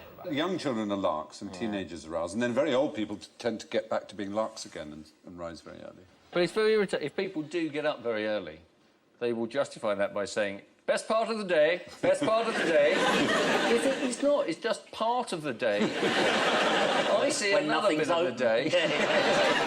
There are things that happen early in the morning that are different if you've stayed up for them than if you've woken up to them. Like it's 3 or 4 in the morning and you're having an all-nighter and you hear the bin man, you feel guilty and you hate the fact the morning's come. If you wake up to it, you think, yes, it belongs to me. It's a big difference, isn't it? I used to live in a house in Herne Hill and I had the room at the front, and there was one bin man who thought he could sing, and at 6 in the morning he would come and he would sing Don't Cry For Me, Argentina.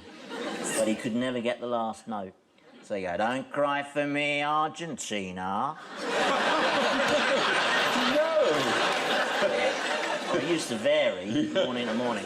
And I was that close to insanity, because he was, he was my lark, every Rex morning. Harrison did your bins. He had 2 sisters called Argentina, didn't you know? Name some common Egyptian characters. Egyptian. Oh, yes? The Eye of Horus. What are the chances? I want to know why the Eye of Horus isn't a common Egyptian character. Because it's a hieroglyph, and hieroglyphs were only used for special occasions. Ah. So they were not common. In fact, I think you'll find that there were many special occasions in Egyptian. yes, obviously.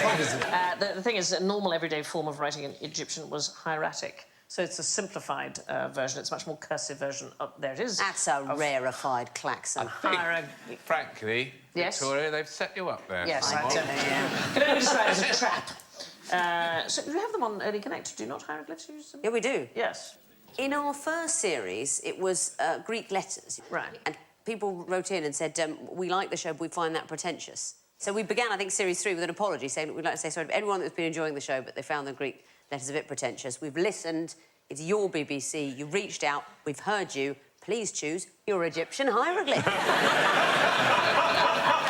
Well, they're for special occasions, you see. Yeah. The thing is that they can have multiple meanings. So sometimes they just represent the thing they're drawing. So it could be a saw of some kind, it could be a tool of some kind, it could be something else. So the nose hieroglyph, for example, means smell or joy or contempt.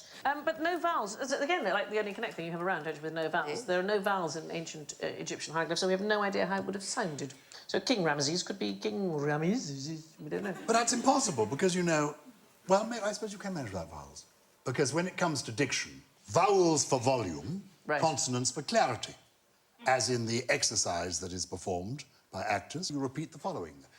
Hip bath, lavatory, lavatory, bidet, douche. And that was Are these all things you're advertising? How has the Eurovision Song Contest made Europe a better place? How has it made it a better place? Because it has, as you can see, the dove. Yeah. It has brought together the nations of Europe.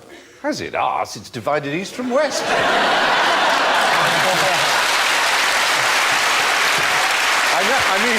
It has brought together the nations of Europe on wings of song.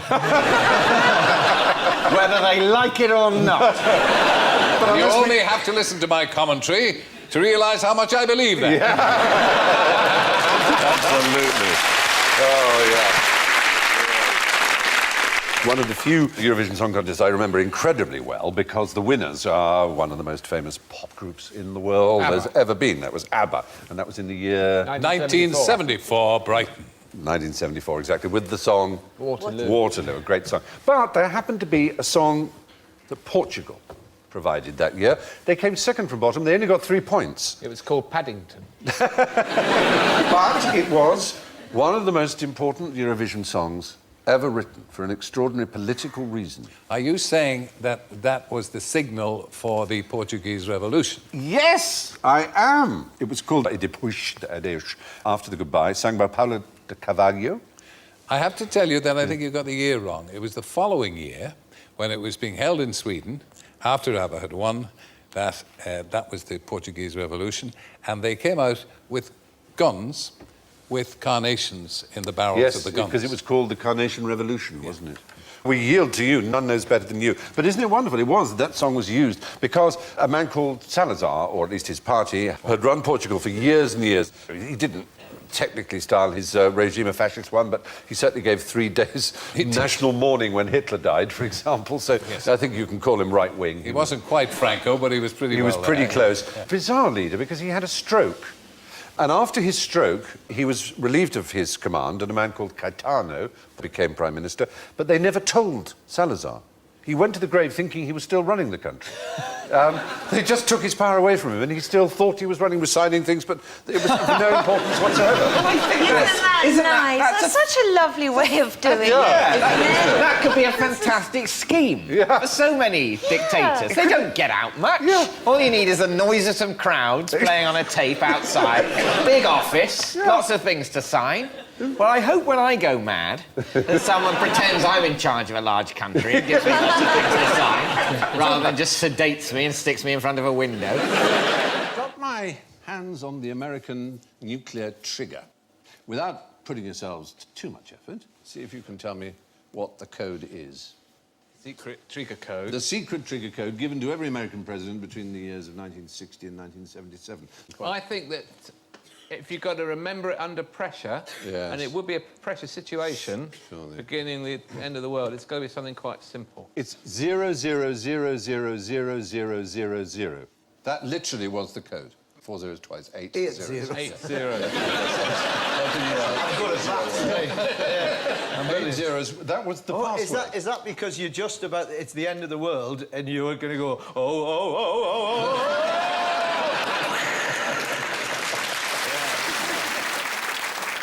Did the president, when he's testing this, did he do the chip and pin, you know, that little dance you do when is the shopkeeper just looking at you and you kind of go, or pretend to press. Or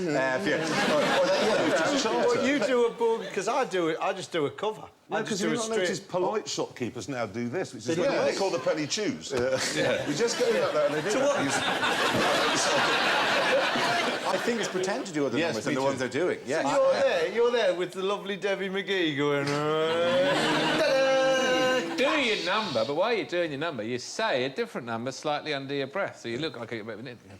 Well, that's like you're all rubbing your tummy and patting your head. Yes, that is clever. His number's 457. But because the people I always most hated at school were those who, when they were writing in a test, did that. Yeah. As if one cared about what That's dribble they wrote. because you're not an idiot. Oh, no. It's just such a creepy way of behaving. So I always just do like that, grandly make sure that my number is... I published mine in The Sun once. It went quite badly wrong. That was very funny. I couldn't understand it because they were complaining that everybody's bank details had been left on a train by a civil servant or somebody, and I thought, well, it doesn't make any difference because all they can do is make a deposit. So I published my number, and there you go, there's my bank account number. What are you going to do with that? And the Diabetic Society helped themselves to 500 quid. Would anyone like some koala soup? Presumably a hungry koala. Of course, it would be a hungry koala. It would be a hungry baby koala.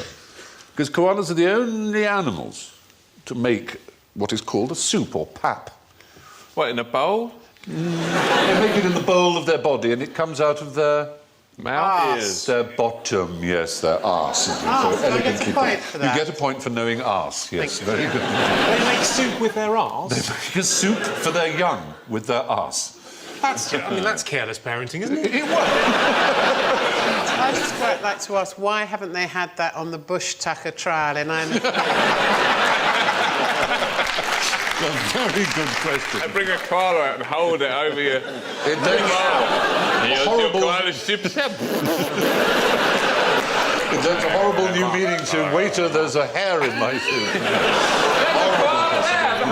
There you are. They're not koala bears, they're not bears. Well done, they're not bears, They're are they? marsupials. Yes, what are they most closely related to? Kangaroos, The fish. other A marsupials. wombat, in fact. Wombat. The They're wombats, brothers and sisters. Wombats don't have soup, they have cubicle faeces. Do they? Rather oddly, yes. Little dice. Cubicular? Cubicle. He can't get that leaf down. Look, he's been chewing it for 10 minutes.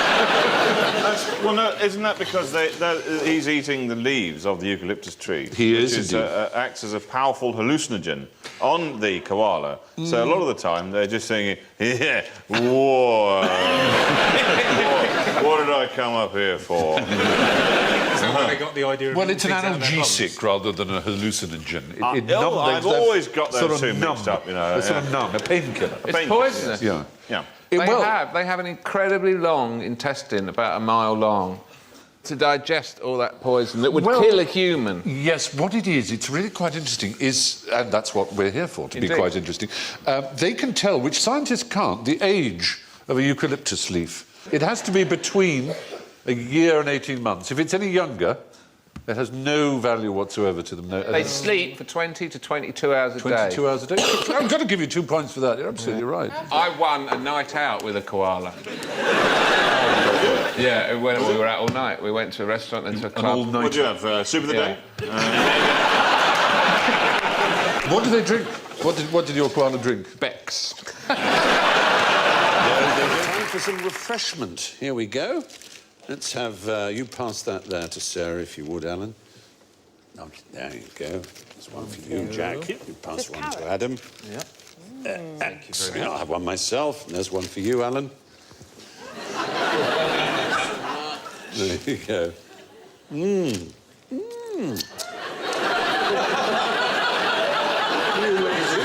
You've done this before. So, make it upright first. All right. Come on, will you talk to it?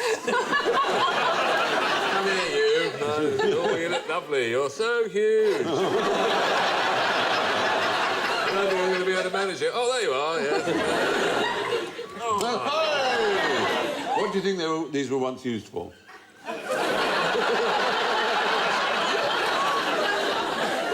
What were carrots used for, or particularly these ones on sticks? Well, not ones on sticks. Waving in tiny aeroplanes? Is it like what Gwyneth Paltrow gives her kids? Well, they probably are. You feel the dark.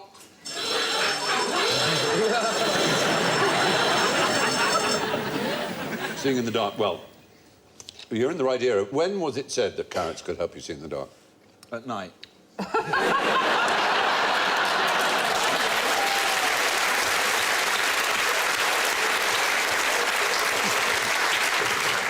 In which period of history was it made known to people, this idea, which is not really true? The Dark Ages. Not the Dark Ages. When did people discover vitamins? Yeah. Well, that wasn't until the beginning of the 20th century. Because vitamin A is the key, helps your eyes, doesn't it? Vitamin A does help you. So it must have been around about then. Well, it was really... Must be so hard being a rabbit. They would never get any talking done. They just stay in the hut. What are you doing? Oh, I've got a man with a bloody carrot. The problem was, in the Second World War, we would run out of... Put it away. Concentrate, steam. That's what I need to do. It looked like the world's worst burlesque dance. So, in the Second World War, there was a very great shortage of sugar, and there was a big surplus of carrots, and so they put it about that carrots helped you see in the dark. Oh, did they? And love carrots, So they made sort of ice creams, as it were, out of carrots to try and make them attractive to children. There is a certain amount of sugar in them. As you could probably tell, they tasted a little sweet, didn't they? Yeah, it was lovely. And there was a group captain, John Cunningham, who was responsible for a very daring night raids over Germany, and they gave it out that what allowed him to do it was the fact that he ate carrots. In fact, what they were really doing was disguising the fact that they had on-board aircraft radar. They had radar on board. They didn't want the Germans to know. The Germans knew we had ground radar, not that we had radar on board. So they sold the carrot story to the Germans as well? That was the idea, both to get children to eat their carrots and maybe to get the Germans to believe that it was carrots that allowed our bombers to see over those... Wouldn't it have been more beneficial if they'd said the reason our pilots are so good at seeing at night is because they eat slightly undercooked chicken? You should have been working in British intelligence. You're just the kind of chap we need, Whitehall. Which of the following M places is made up? There they are. Misak Setafet, the Mountains of Kong, Made Up Arura, Merv. Yes, Sammy. I'm going to say Made Up Arura only because it has made up literally in its name. There's a logic there, and you're new to QI, and I'd like to be merciful, but I'm not going to. All right, fair enough. But in a sense, all names are made up, aren't they?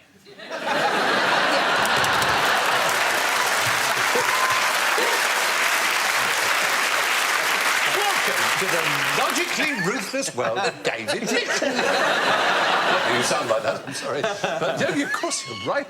You're right. But which one is not existing? But we have... The Mountains of Kong sounds like it's from fiction. That sounds totally made up. Mountains of Kong? You're right. You're Sounds right. like Though it was made up in a way that was utterly convincing for 100 years. Well, it's not like something from Flash Gordon or something like that. No, it's earlier than that. It was a cartographer who was a highly respected figure who was just imagining them. It was a chain of mountains all the way across Africa, below the Sahara and before what you might call darkest Africa, sub-Saharan Africa, as we'd now say. And this, right up to 1895, this was in atlases. He was called James Rennell, and he was a very respected figure. And he... Until someone went skiing in the mountains of Kong. Well, the effect of it was that Should nobody... be here somewhere. The effect of it was that nobody dreamt or thought of passing this barrier and going through to the rest of Africa. Yeah. They had obviously navigated the coast. There was the slave routes, which were all the way further down, but everyone thought that from the north you couldn't get through. What did he do? Spill something on the map? And That's quite possible. Bollocks. I'll call it the Mountains. But who gets to name? Who gets the honour of naming a thing? If you chance upon it, can you call it? Yeah. Kong Mountains or Or you Jimmy name it, Hill in the case of you know. David Livingstone, you call it Lake Victoria, after your dear Queen and all that sort of thing. It's difficult to name it after yourself, isn't it? Yeah, you have it to is. name it after someone. I'd say the thing to do as an explorer would be to get there and then ask your assistant explorer if they can think of a name for it. While reminding them how they got that job. Yes. Scoot round now some handy household hints that I want you to help me with. Joe, what's a good way to create the impression that you've cleaned the house when you haven't? Just lock the door and kill everyone. This is to create that awful word, freshness. Open the window? Well, you'd think, frankly, that Drink some lavender water and have a piss. Every time you get a minicab home, nick the little tree off of his mirror. I'm no fan of this tip, and it only works in the autumn and winter months. You spray or apply furniture polish to a radiator, and it fills the room with the smell of furniture polish. These hints are either from a book called Trade Secrets by Catherine Lapworth and Alexandra Fraser, or from Super Hints by the lady... Those two. Do you know... Slags, the pair of them. What do you know? There's a book called Super Hints by the Lady Waddington. Yeah, I know her. Do you know the Lady Waddington? She's a bitch. So, you know, let's get on to more practical... All right, OK, Jessica, we'll try this one.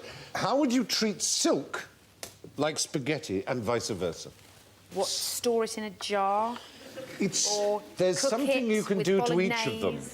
Throw it against the wall, see if it sticks. Ah! But what sort of wall? Kitchen. A kitchen wall. Take it round the house. nice and fine. Can I come in? What if I come in? Your dinner's ready.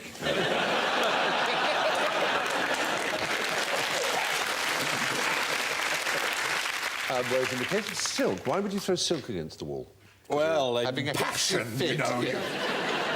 You'd throw silk against a brick wall. It would stick if it... If it was silk. If it were silk, exactly. It's a test to see if it's not polyester or crimplin or something. But it's ruined then, once you've peeled it off again. Well, it doesn't stick like spaghetti. It just catches and you just pull it off. Took the paint off my kitchen wall, the spaghetti. Yes, but the silk wouldn't take anything off your brick wall. That's all vice versa. Nonetheless, Brenda wouldn't chance it now. If she saw any silk stuck on the wall, she'd leave it.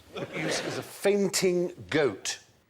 Everything I do. I've heard of them because I've seen the television version of this. It's a breed or a variety of goat which falls over rather suddenly. When it's nervous. I think I can only think of one use for it. If you were to dramatise some 19th century novels, but using animals, when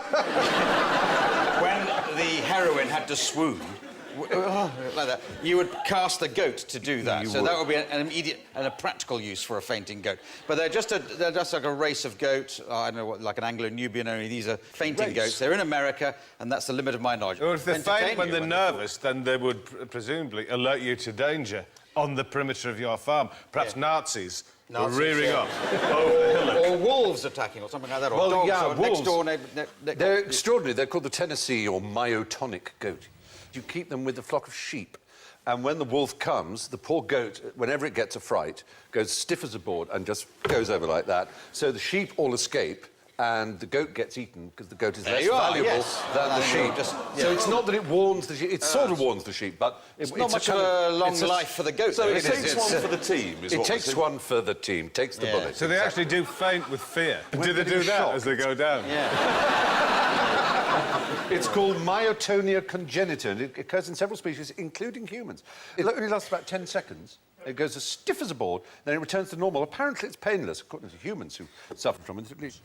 Apparently, the older and more experienced fainting goats lean against things to stop themselves falling. Somebody hold me up.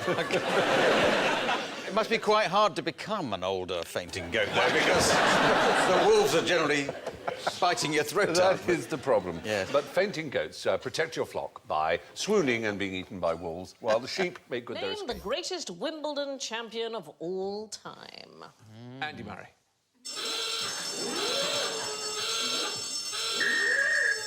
I think I would have said Sampras. Sorry. Sampras from Great Uncle Bulgaria. Is it a croquet player? Yes, it is a croquet player. Absolutely right. Professor Bernard Neal is the greatest Wimbledon champion of all time. He won the croquet championships 38 times. So if you think about it, Navratilova, Wimbledon singles 9 times. He won 38 times. He only took the sport up at the age of 40. Between 1963 and 2002, he won 37 titles out of a possible 40. Smacks of a drug cheat, that. What do you have to press on the red button to get coverage of the croquet? I've got a bit of croquet here, so... Alan, what colour do you want to be? Do you want to be red or blue or... Black. Black, here we go. Can I be the iron? Which way are you going to go? You're going to go right?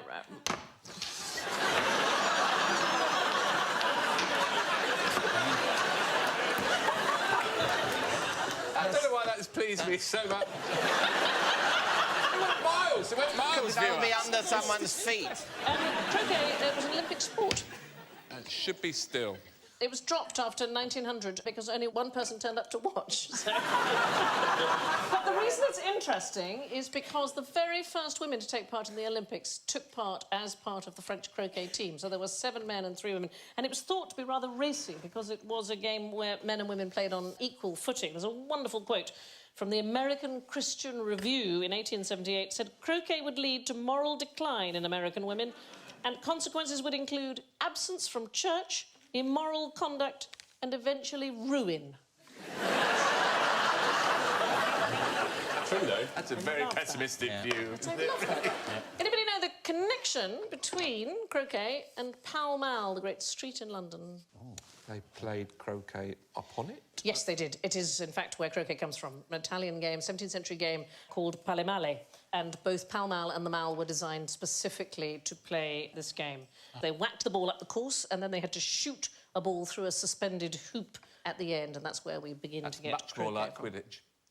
It is, yeah. The people who play actual Quidditch near where I live, they run around with broomsticks between their legs. None of them can fly. That is what leads inevitably to ruin. Now, identify the world's biggest gas bag. Oh, Lord. John McCruick. That's a very good answer. An actual bag of actual gas? That would probably be the best way to go, without hinting too much. I presume something like the Hindenburg, an airship, an enormous airship. Perhaps. Well, kind of like an airship, yes, though, in fact, even bigger. This is the biggest such device ever constructed Is by it the man. one that Bruce Dickinson from Iron Maiden is involved with? How extraordinary you are. No. But I'm very impressed that you should know of that. Now, I met him about 5 years ago. He said he was doing it, invested a huge amount of money, and it's about 200 feet, 300 feet long or something. It's absolutely enormous. There's pictures of it. It looks like an arse, the way it's That's built. it. It does. There it is, like an hangar. arse. But it's in a hangar that's so big it has its own climate. Yes. Has clouds and all sorts of... Why, oh, why, oh, why? Did he do it? Well, because for commercial reasons. Yeah. It's like to it replace... goes 100 miles per hour? Yeah, it's like properly quite impressive. Have they sorted out the whole, you know, Hindenburg No, fiery they death decided element? not to worry about it. It can carry 50 tons. It can stay in the air for 3.5 weeks. But the difference between that and the Hindenburg is, do you know? What it's not full of hydrogen, Well, that's it. The Hindenburg and the earlier airships are full of hydrogen, which is incredibly flammable. I mean, not just incredibly or intensely, but incredibly. Well, that's which is why it blew up. That's why it blew up, because it was incredibly flammable. What have I told you about reading Jabberwocky before you present It makes it incredibly dangerous. So, yes, that was a really good interruption. Is this a naturally occurring gas bag? No, it isn't. It is the biggest ever bag of gas created by humankind. Does it have a purpose? So it has a purpose other than storing the gas? It had a purpose in as much as it broke 3 records, which are better remembered than this record. What are the 3 records you might think of in terms of a balloon? Height, distance, and number of deaths. There were no deaths. There were no deaths in this case. Is it loudest pop? Not... Most excited child. Who jumped out of a really high balloon? Oh, Felix Baumgartner. Yeah. Felix Baumgartner is the right answer. This is the... Yeah. So, Felix Baumgartner, there he is. He fell from a greater height than anyone has ever fallen. Right. He achieved a greater speed than anyone has fallen, which made him the first man ever to what? Break the sound barrier. Break the sound barrier unaided. And it was the highest balloon ascent ever. Those are 3 records. The highest balloon ascent, biggest free fall. Do you know what else it was, Stephen? What's that? It was incredibly dangerous. But it was the largest balloon ever constructed. And let's have a look at how big it was. It was bigoted. Whoa. It was bigoted than the Statue of Liberty. It was more bigoted than the Statue of Liberty. What is the matter? What is going on? Just get rid of this one, get another one in. On secretaries, this doesn't lead me to wonder, why was Squirrel Nutkin such a lying bastard? I should know this because I've been to the Beatrix Potter Museum. Have you? So where's it in the Lake District somewhere? Yes. It's quite good. If you like Beatrix Potter, it's amazing. Yeah. So we've been talking about lying, we've been talking about faking orgasms. It's to do with colour, is it? Is it because he was ginger? Well, Squirrel Nutkin, as you rightly point out, was a red squirrel, but most other squirrels tend to pretend that they buried their food to trick potential thieves. They dig a hole, they pretend to put a nut inside and cover it up very quickly. All the time, the nut is actually still in their mouth. And then they also recache, so they bury nuts, and then they return to them soon afterwards, dig them up and bury them somewhere else. They sometimes do this 5 times with the same stash. But they did a study in 2008. Almost a quarter of all squirrel burials of food at some sites, not of each other, were faked. It's too late. You said squirrel burials, and now I'm just they're gorgeous, but they're like... Yeah. They're mainly unmarked, but you do see little headstones occasionally. But here's the thing. There has been a debate since at least 1884, and it rages on, whether squirrels remember where they hide their nuts or whether they just hide as many as they can and then return to a likely place. Define rages. Well, there have been studies. Since 1881, there was one in 1991, a study done at Princeton. Two. So they don't have a conclusion. No, the thing is, it all the rages time. on. It rages on. There was a fantastic story about a squirrel in 2015. A squirrel got locked into the bar of Honeybourne Railway Club in Worcestershire for the day, OK? It got drunk and caused £300 worth of damage.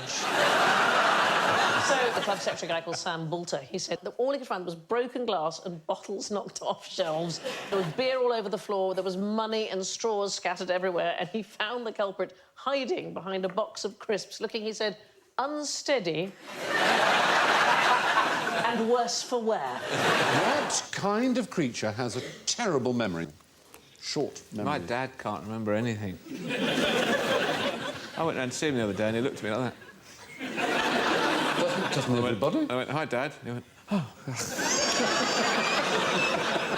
My neighbour's dog doesn't remember when I kick it, because I do it. No, loads of times. It still comes up to me.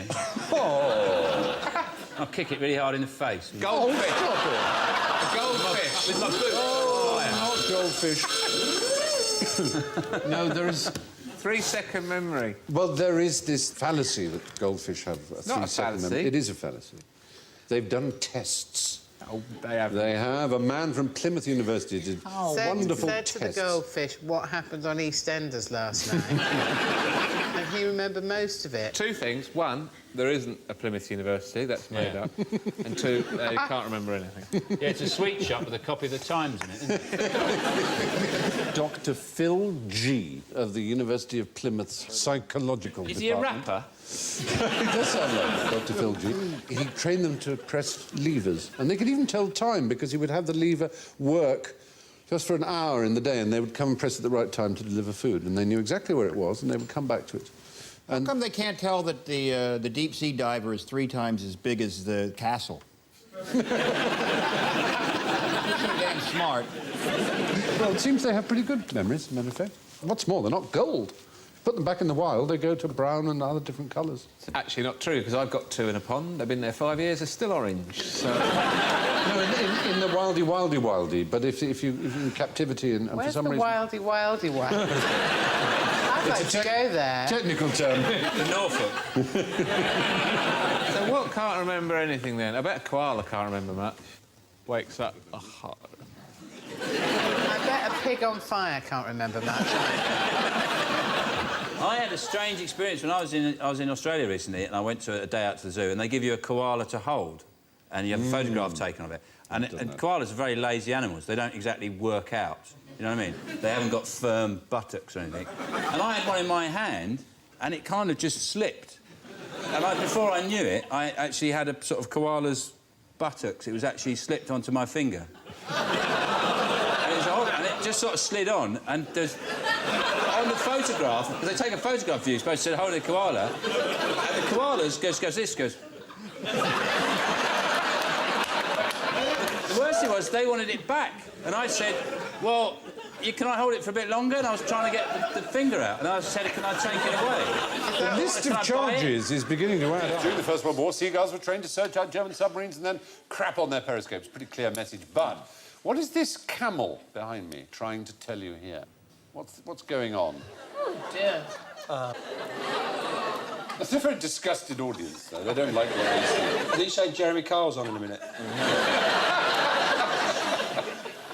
Do you know, what are we looking at there? I presume it's a tongue, is it? But is it a sausage? It's not his tongue, amazingly. Is it his stomach? It's his palate. It can blow part of his soft palate out. It's called the palatinus diverticulus. It's known as a gullet, and it's used as, again, we've been discussing, it's used in mating. It's used to attract females. Oh, you really sexy piece of you. Yeah, it's a heck of a thought, isn't it? Not working for me. It appears to be sticking out its tongue. The camels with the most testosterone have the biggest gullet. That's what they tell you. Yeah. It's like that nonsense about bald men being full of testosterone, isn't it? I know, bless. But, no, the size of...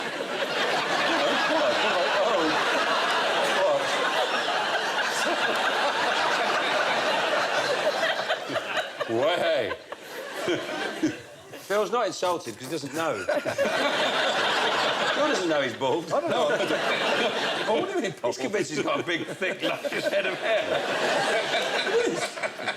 Well, down my back there is. I've got that.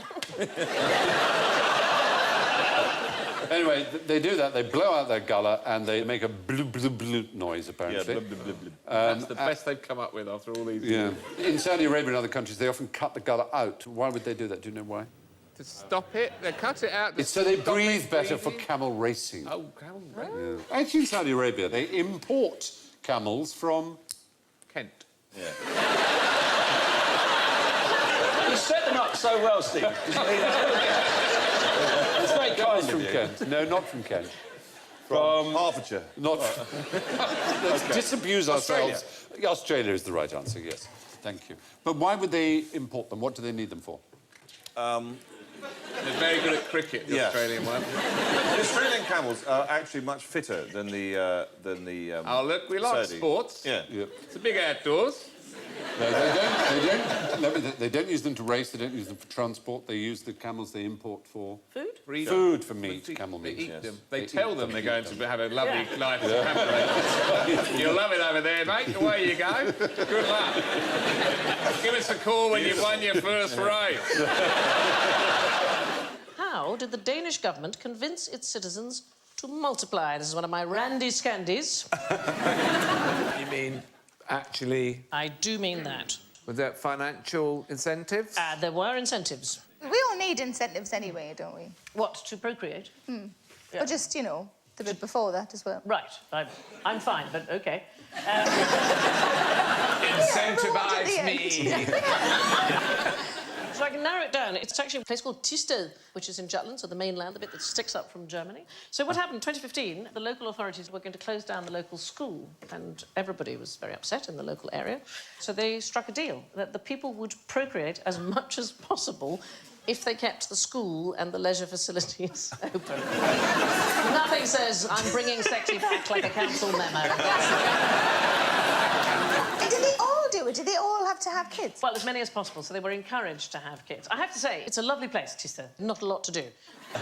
Number 3 on their own website of things to do in the area is visit the candle shop. Sexy candles for around the bath.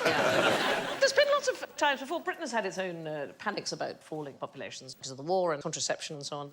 So in 1921, the Daily Express ran a competition to find Britain's largest family. And the News of the World offered a free tea tray to any mother. Any mother who gave birth to her 10th child. Don't want your bloody tea tray, I'll take your head off with it. And the French still give medals for having large families. That's still a thing, the Médaille de la Famille Française. How many kids for bronze, what do you reckon? 6. 4 to 5, silver you get, 6 to 7, gold, 8+. I thought you said 45 for a second. There's so much wrong with that picture. I can't begin. Go on. Why are they creating a human bench for their 2 children? That is worrying. Have they glued their heads together? Maybe they're ventriloquists and that's how they hold their children. Just used to holding people like that. What's the best way to ensure that your family never forgets you after you're gone? Oh, haunting.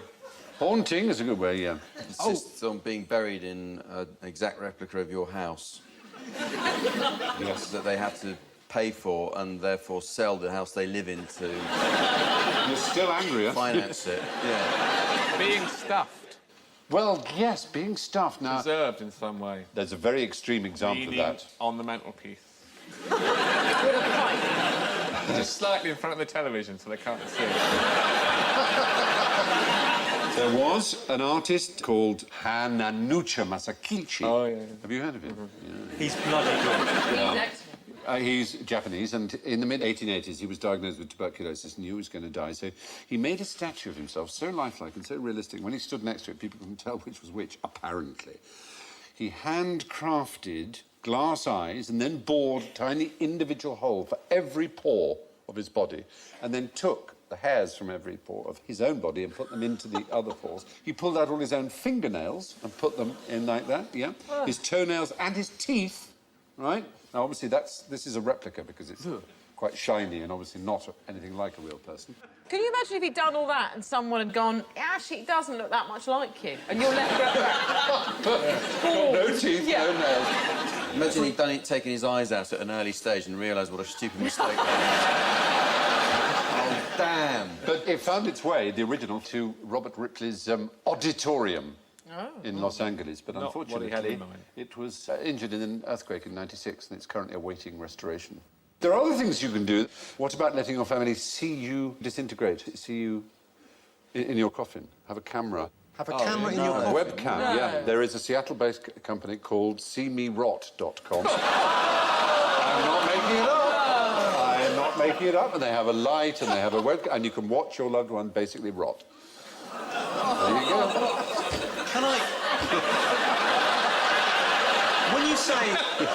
When you say... The only problem I've got with that is loved one. Their slogan, being dead and buried, doesn't mean you can't have friends over. But it's buried underneath. Imagine if you were watching the webcam, just watching and watching and watching, and then suddenly it went... You would be so freaked out by that, wouldn't you? There's something less interesting than watching paint dry. Watching dried paint? So it's already dried. Yes, that's a good point. I mean, is it actually interesting, then? There's something going on in your head? It's scientifically interesting. So this is another one of those things where science does something that you think, why are you doing that? And it turns out actually to be quite useful. These are researchers at the University of Surrey, and what they discovered is as paint dries, small particles, it's like they team up and they push away larger ones. And here is the practical application, which from Australia you'll appreciate. When you are developing sun cream, if you can get the active ingredient pushed to the bottom, the bit that sticks to the skin, and the sun-blocking particles pushed to the top, that makes for better sun cream. And they did that by analysing how paint dries. Yeah. They should try clothes in a hat. Yeah, that would be a more sensible way. You think that's... And a roof, and just wait till night. Later in the day. A filmmaker called Charlie Line, and in 2016 he crowdfunded a film called Paint Drying, and it consists entirely of white paint drying on a brick wall for over 10 hours. So it is the law in this country you cannot show a film unless the British Board of Film Classification has had a look at it. It costs £7.09 per minute to get them to classify your film. So he crowdfunded it, and he made a film that was as long as the money he had available. He managed to raise £5,963, and he made a film about this brick wall with paint drying that is 607 minutes long, which the British Board of Film Classification had to watch.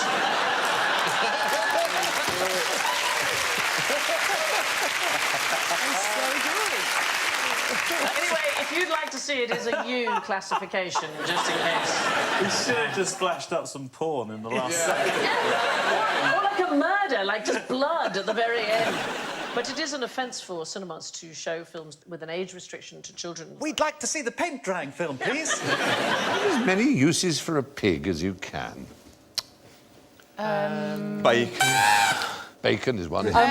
Truffle snuffling. Medicine stuff, medicine cases for tablets and... Oh, for women in pregnancy, doesn't it bring on for inducing pregnancy? It does if one runs through your front room.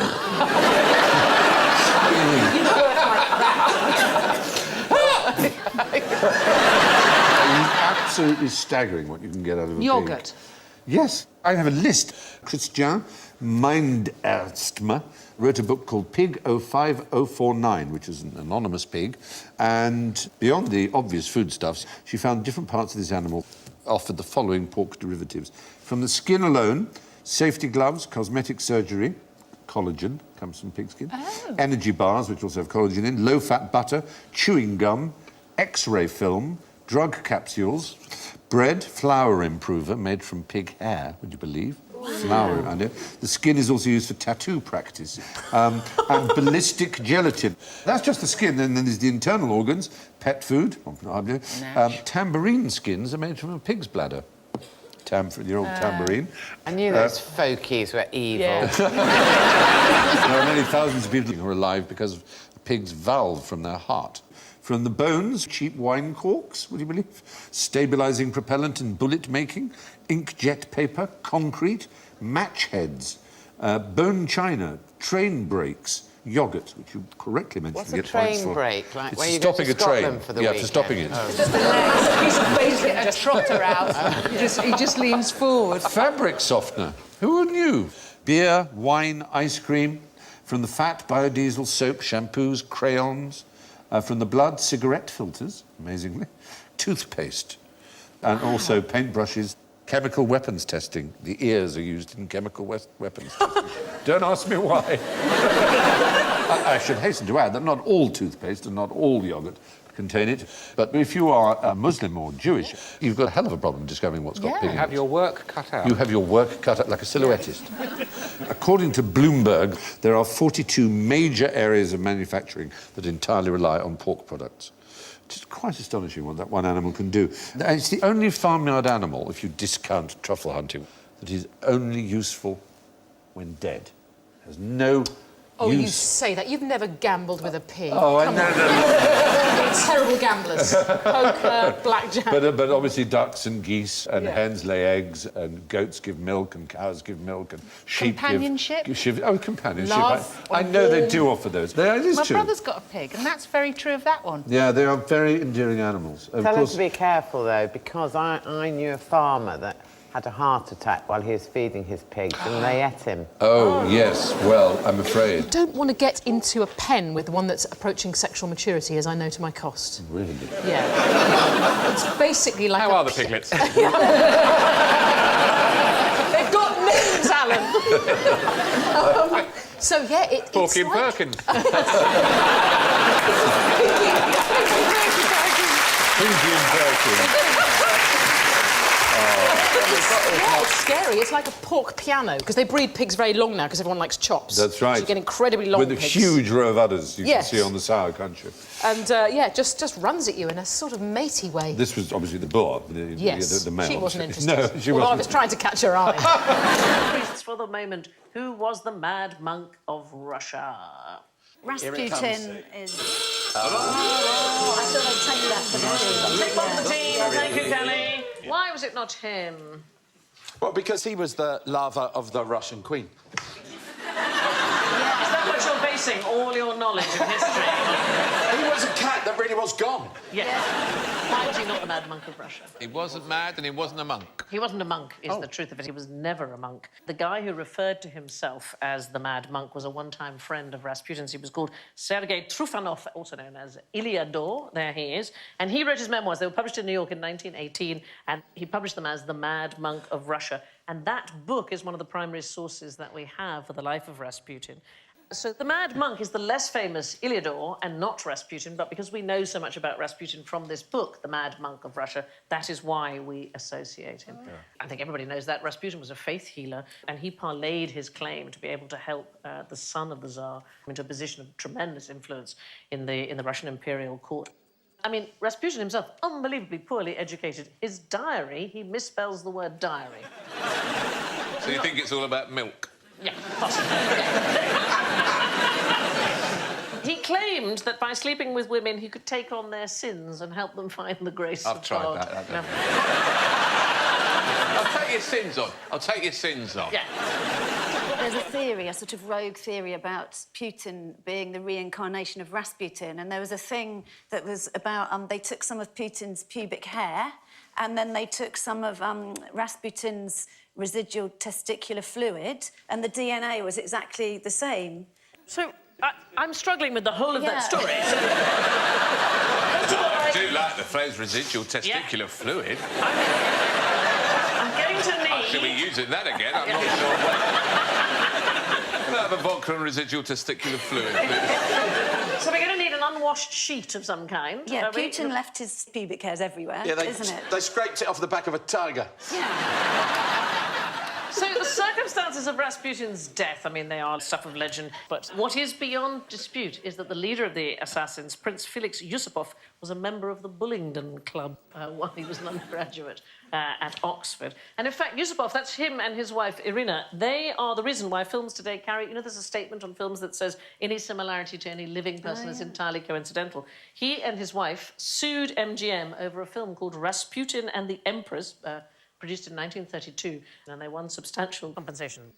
There's a wonderful story, which I really like, because it sort of makes people more human when you look at their story. Rasputin was actually married and he had 3 kids, and one of his kids, Maria, after the revolution, she emigrated to the United States, and she worked in a circus where she used to, every night, do a mime of her father's death.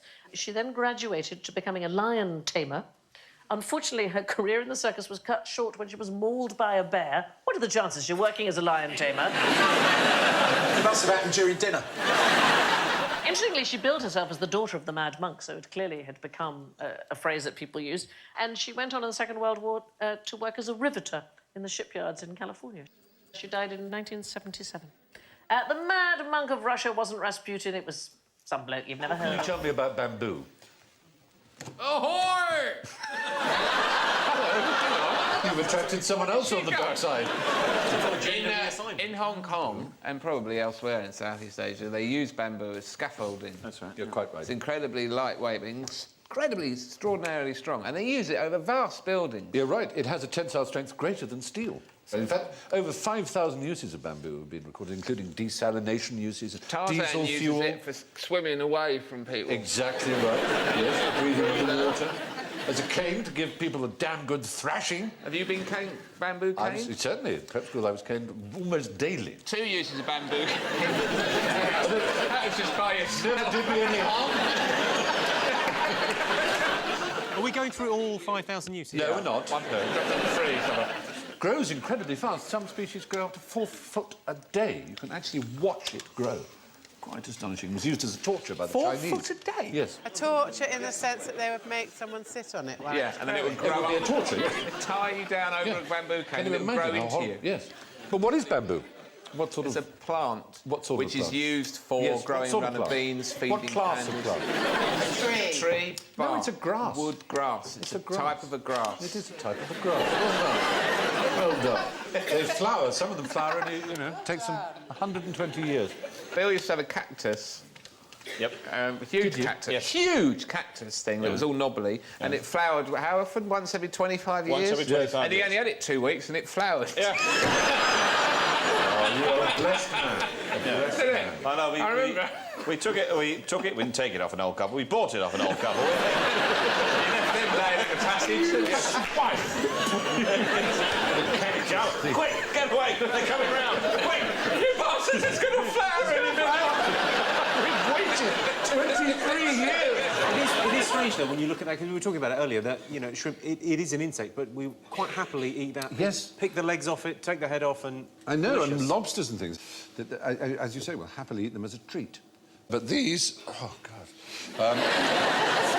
It's not done me any favours. And I felt so confident I was going to have the scorpion as well, not now. I love the scorpion. You wouldn't have the scorpion? I love the scorpion. Oh, my dear fellow. There you are. Well, those fellas are really... So you mean you're going to take it Well, home? I've had those. The aftertaste of them is just horrendous. It is there for hours, but I'll have that. Yep. You're going to eat it now in front of us? Well, if I put it on in my mouth, it might... Yeah. I'll break it in half. And That's a good idea. Make it manageable. Yeah. Half the poison, half the fun. How do you do it? God.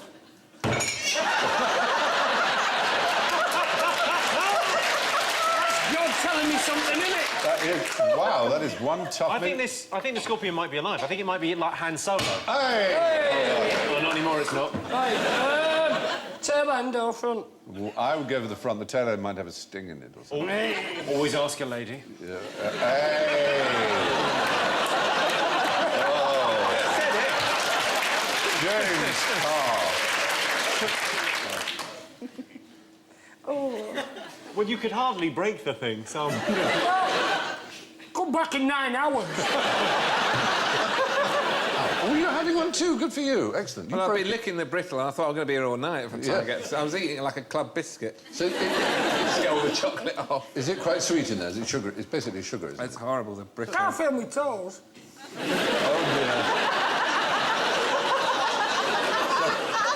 It's like hemlock. It just works all the way up. It's like bonfire night with death. Go on, Sarah. You know you want to. You've got to be joking. Have a lick anyway. Is this where you had the chocolate and... Sarah, just think, what if we all develop superpowers as a result of this?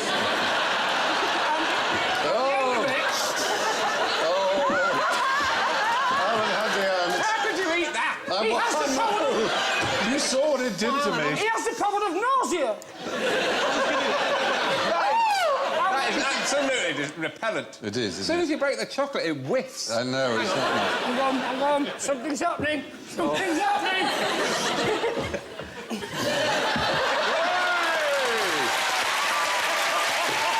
Oh, my God.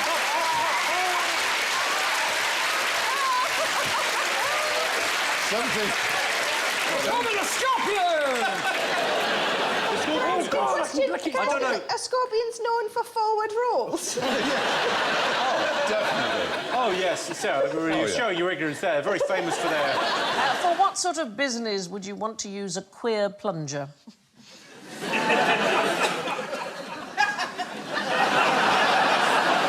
I once had a nightmare with a plunger.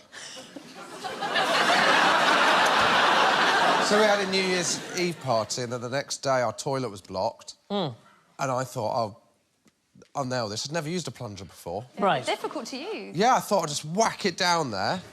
Whacked it down, and it suctioned just onto the bottom of the toilet. Brought it up. All I had was the piece of stick. And now I didn't just have to unblock the toilet, I had to get my hand in there to get the plunger. OK, so queer plunger, what might you plunge into? The ocean. Well, so water. You might plunge into water. It was a term given to con men who took advantage of the rules of the Society for the Recovery of Persons Apparently Drowned. Oh. So, set up in 1774, it's two London doctors. They were worried that too many victims were being wrongly pronounced dead and sometimes buried alive. And so they developed new techniques of resuscitation. They offered a reward of 4 guineas, which is over £500 today. It's a lot of money, to anybody who successfully brought a drowned man back to life. Well, swindlers paired up with each other. So one would throw themselves into the river and pretend to drown, and the other would jump in and rescue him from the brink of death, and the two of them would then share the 4 guineas. And they became known as queer plungers. How many of you around the table know about W.C. Fields? Yeah, the cricketer. No. That's W.G. Grace. He was an amazing early 20th century actor and comedian. One of his very first jobs was to drown several times a day. So he worked at Atlantic City, and he would pretend to swim out, and then he would pretend to drown, and somebody would come and rescue him, and a great crowd would gather, and they'd all applaud because he'd been saved, and they were all so thrilled. And then they would buy beer and hot dogs, and it was the beer and hot dog guys who paid W.C. Fields to drown several times a day.